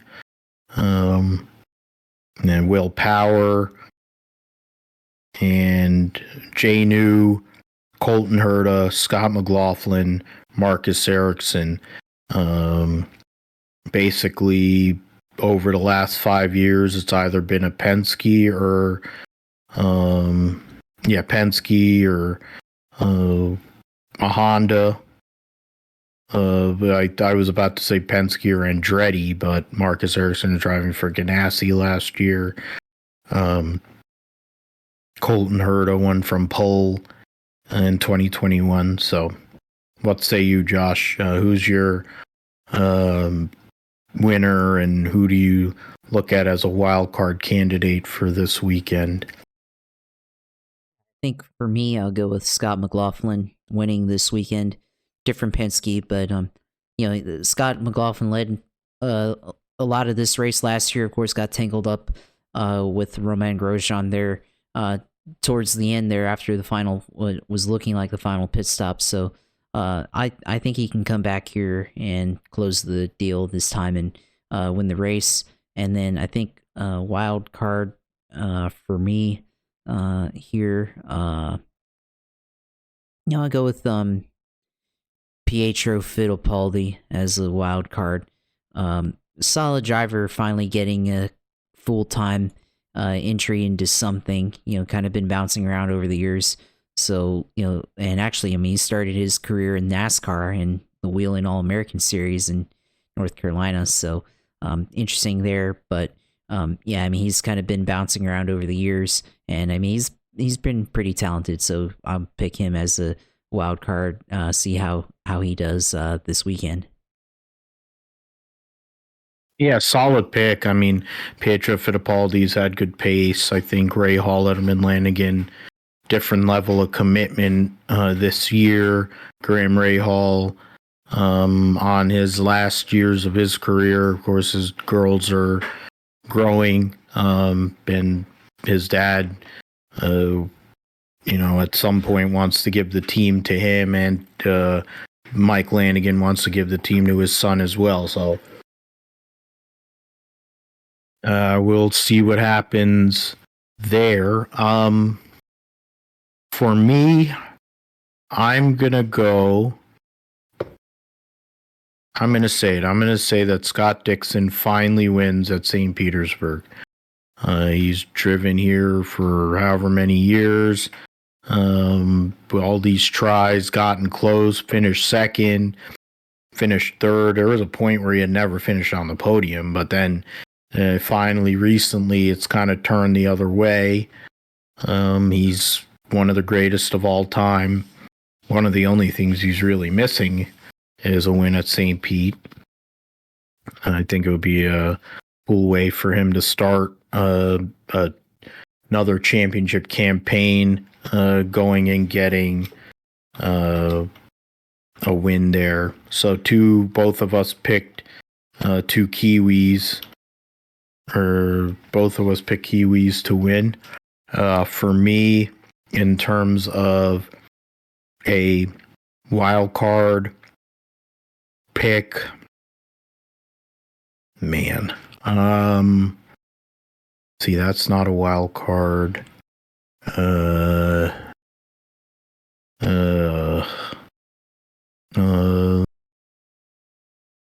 That doesn't really count as a wild card either. You know what? I'll go with Agustin Canapino. The Argentinian fan base, definitely not the greatest. But he himself as a driver isn't bad. So we'll see what he brings to the table. I think Callum Ilot's going to be driving for McLaren in place of David Malukas this weekend. Hasn't been confirmed, but I do believe that that's what's going to be the case. So because he has been testing, so we'll see how that works out. But that's one thing that we're waiting on announcement-wise. You're also waiting on who's going to be driving for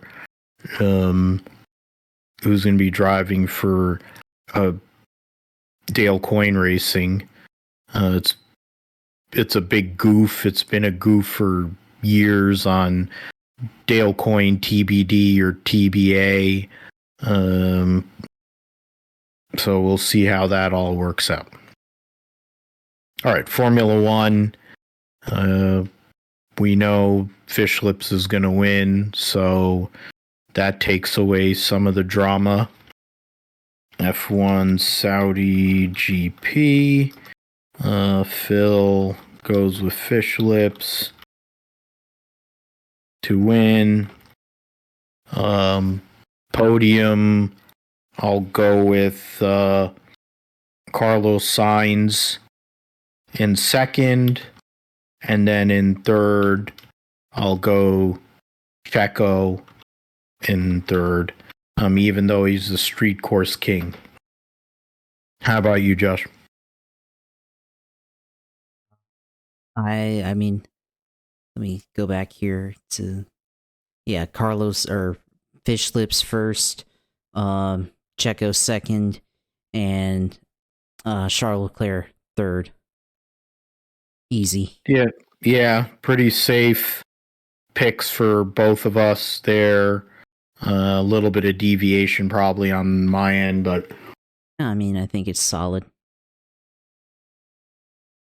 In the end, I think pretty likely scenario of Ferrari being on the podium, whichever one that may be, and then both Red Bulls being on there. All right.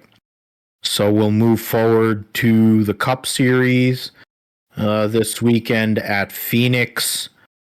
There's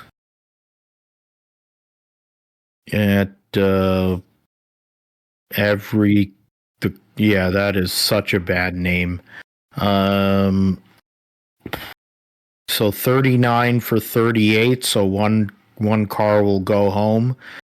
The 17 will come out for the first time this year. Hendrick Motorsports, with William Byron and Brandon McSwain. Tell me that that's Fatback's kid. Please tell me that that's Fatback's kid. That would make it. Yeah, so, I mean, the only difference in the grid other than having William Byron showing up randomly. Almirola, John Hunter. They're basically going to be running.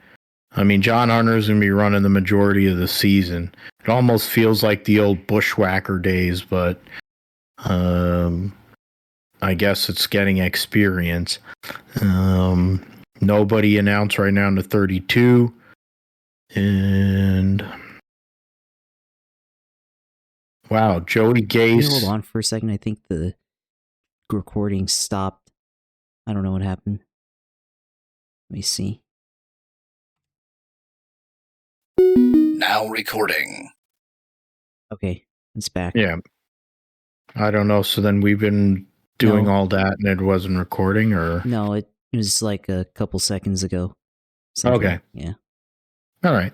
So we'll get into that. The Xfinity, nobody in the announced as of yet in the 92 for DGM.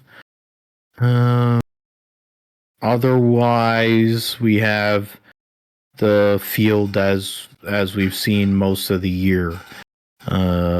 I mean, I say most of the year. It's been only 3 races.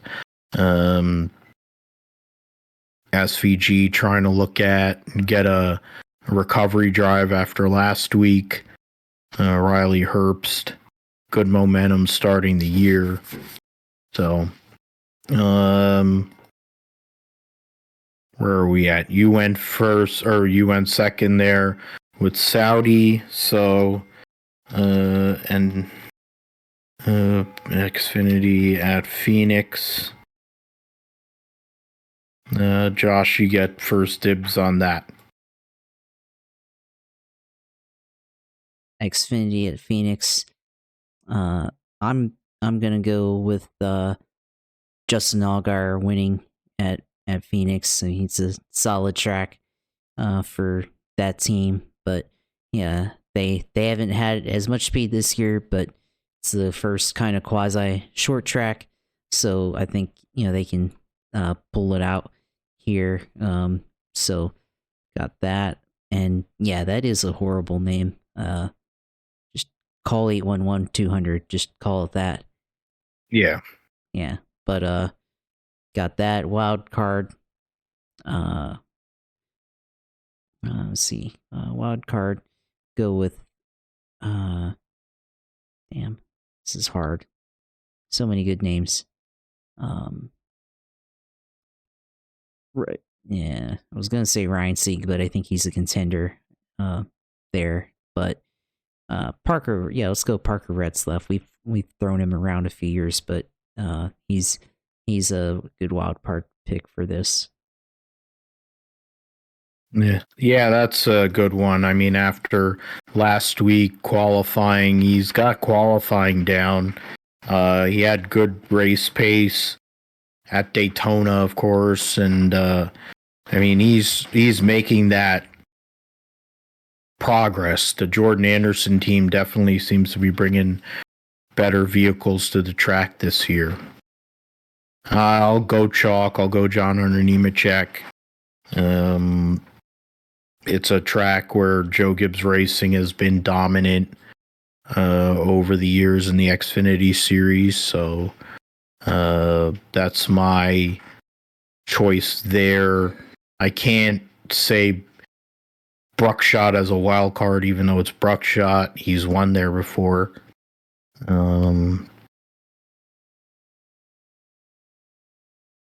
Can't go with that one either. I'll go with Anthony Alfredo. Then the Our Motorsports team is, you don't know from week to week what they're going to bring to the table, but Alfredo, solid driver, track where you're able to kind of, it's a combination. A team can make more of a difference in terms of the cars. The driver can also do some work. So Fast Pasta, you're talking about a lot of guys with the sim. We talked about it with the Rajah, and then brought up Parker Retzlaff, Anthony Alfredo.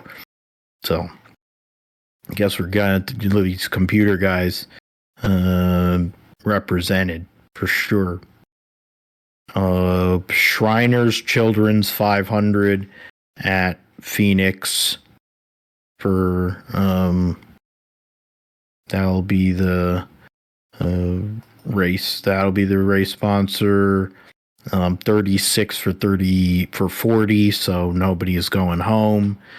Chastain with Kubota, Gumby Cindric, Menards and Duracell, Austin Dillon with Morgan and Morgan, Sonny D on Josh Berry's car, Valvoline on Larson's car, Consumer Cellular for Brad Kay, Group 1001 for Corey LaJoy, Zone for Kyle Busch, Kelly Blue Book for William Clyde Elliott II, Serve Pro for Gagson, Mavis Brakes Plus for Hamlin, Advanced Auto Parts for Ryan Blaney,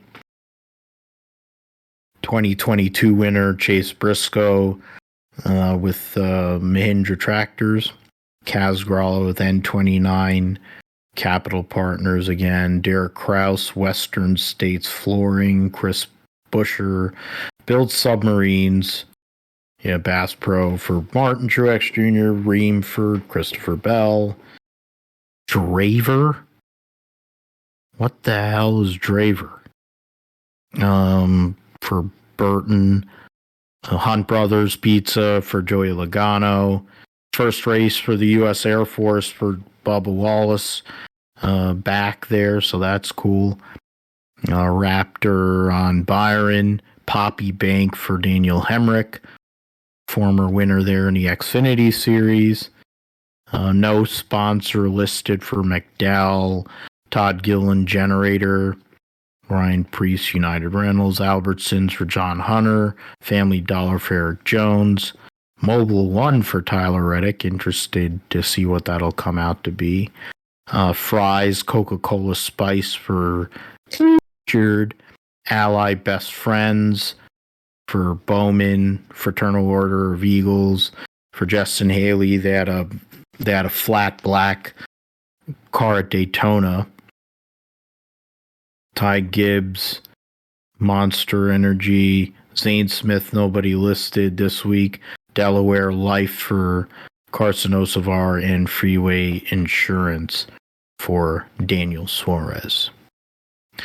Okay, so for me, I think Byron was a winner there, one of the races last year. You had the first race, and then Chastain won in November. Chevrolets have won every race to start the year. So I think the trend, does it continue? I don't want to say yes, but I wonder with the short track package what will be brought to the table. I mean, at the Clash, there was a lot of Toyota, in terms of the Gibbs Toyotas. So, I think at some point Toyota has to go in. I mean, Ford also, but I'm gonna go with Dennis Hamlin to win, and my wild card, it's a homer pick. I'm gonna go Chase Briscoe. Why not? He's a former winner there. It's one of his best racetracks. Stewart Haas Racing is flaky at best. Why not? So the Cup Series at Phoenix, Phil, Dennis Hamlin to win, Chase Briscoe wild card. How about you, Josh, to close the deal and then lead into your sim segment? Yeah, I will go with Ryan Blaney to win this weekend. He's finished second in the last, in 2022, finished second there. Finished second last year, winning the title. So he needs to finally win at Phoenix here. So I'm gonna pick Ryan Blaney to win here. And my wild card this weekend, I'm gonna go with John Hunter Nemechek in the 42. Not, this is not Xfinity John Hunter Nemechek. This is Cup Series John Hunter Nemechek. So got to pick him here, which could be solid with how Toyota's been performing. So yeah, should be interesting. I mean, first race with the new downforce package for short tracks, so we'll see if it makes any difference here this weekend. Yep, definitely. And with that, we lead into your sim segment. So let us know what's going on in the world of iRacing and gaming. Yeah, the biggest thing this week on iRacing is the rain update is finally here. Today is Monday, March 4th, and Tuesday, March 5th, it will drop and update iRacing, and we will have rain on iRacing for the first time since the game came out in 2008. And it's a long time coming, but it's finally here. We had Tony Kanaan, Jimmy Broadbent, Matt Malone, I think Casey Kerwin, he's the esports guy for Spire, used to be for 2311, but a bunch of other guys like that. I think they did a test race of some kind on iRacing at Sebring, and got to kind of see how they were navigating the weather there and the rain puddles and all that stuff. So looking forward to seeing this come out now. Finally, the rain. Been talking about it for a while. When's iRacing gonna get rain? And slowly it's coming out. It was supposed to come out earlier this year, but they got it refined, I guess. But it's coming out now, and definitely looking forward to it. Been talking about it the last couple weeks, but it's finally here. And let's see if we can get some more news updates on that. What else can we expect here? iRacing development update here. The rain update. Their system might take some time for people to accumulate true to life version of rain here. And yeah, it's gonna be interesting navigating like the hydroplaning, puddles, rooster tails visibility, having to actually use wiper blades in a simulation game. That's gonna be funny, but it'll be cool to see. So it's gonna be kind of limited release as far as I think the tracks and stuff that it's available on, but yeah, it's definitely gonna be available here in week 13, and hopefully got some tracks that I'll be able to use. I think they're releasing it on let's see, where's week 13 here on iRacing, but yeah, that's it's gonna be fun to play around with this year. Yeah, week 13 schedule here for rain. Portimao and GTPs and LMP2 week 13 wet and wild.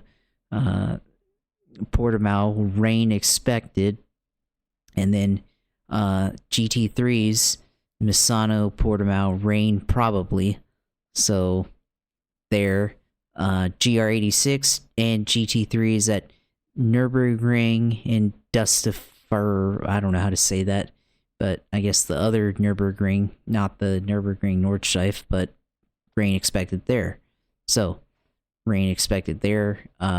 And the SRX, forgot to mention that one. The SRX is coming out on iRacing. So even though the SRX no longer exists in real life, it will exist in iRacing. So we can run the SRX cars at short tracks and all that stuff that shaking at down this week on iRacing. So that'll be fun to do, of course. But yeah, otherwise, Mazda Cup, Ferrari GT3 Challenge, Porsche Cup this week.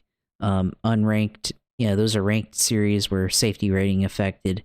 Of course, Oval Series Pickup Cup, Carburetor Cup, Road Series, Battle of the Little Wings, and the Super Formula Lights, Formula 4, Formula Fords, figure 8 with GTEs, Tube Twisters with the Street Stocks, and the Ridiculousness series with Dallara IR05 and the SRX and the Liger P320.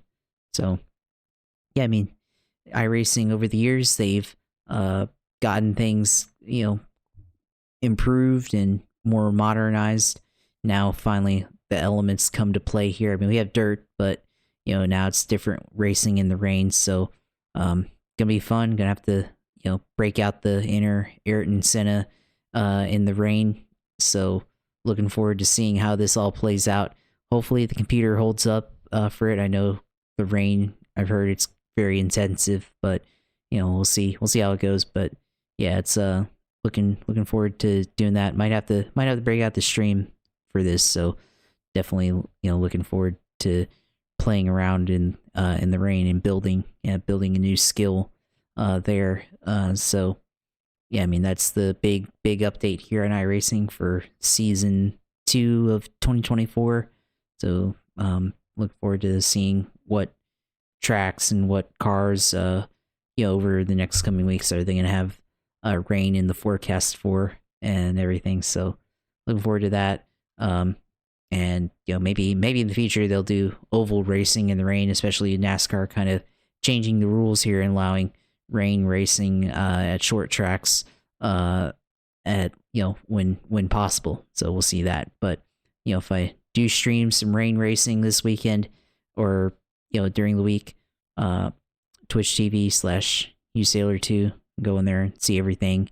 And then of course Twitter, where my personal Twitter is JP Huffine. Go in there and follow me and all my takes and everything. And might be a little active here, especially as NFL free agency comes around, and we'll see what the Jaguars decide to do with Josh Allen and Calvin Ridley, and seeing all that, of course, and our page at Gripster Podcast on YouTube. Go on there and subscribe and everything. Got our Phil Spain and Sarah Davis interview up there as well. So go over there and look that and hear about their perspective last week. So yeah, of course, glad to be on, of course, and glad to be full swing. I guess we're full song here into the racing season for 2024. Yeah, absolutely. I mean, plenty went over a lot in the roundup, a lot of races. The 3 main series that we talk about, all of them are back now. So we're going to be busy here till September-ish, outside of that break for the Olympics. So we'll definitely thrive on that, definitely enjoy that. So you can find me at PGMatthew28 on Twitter. You can find us at GripStripPod on Twitter. You can find, of course, the YouTube page at GripStrip Podcast YouTube page, where Josh uploads the video feeds. We also have philipgmatthew.com, where you can go and get the show as well. And we'll be back for episode 211 of the Grip Strip Podcast next week, going over Phoenix Cup and Xfinity, IndyCar at St. Pete, and then Saudi Arabian Grand Prix, along with everything else that's going on in the world of motorsports. We'll talk about here on the GSP. We'll even probably get a little bit of football in there too, since the free agency is going on. Rumors of Debo being traded while he's going and changing his jersey number from 19 to 1. So we'll see what happens as we go along. So we'll talk about it all on the GSP. Thanks for listening and supporting, and we'll see you next time.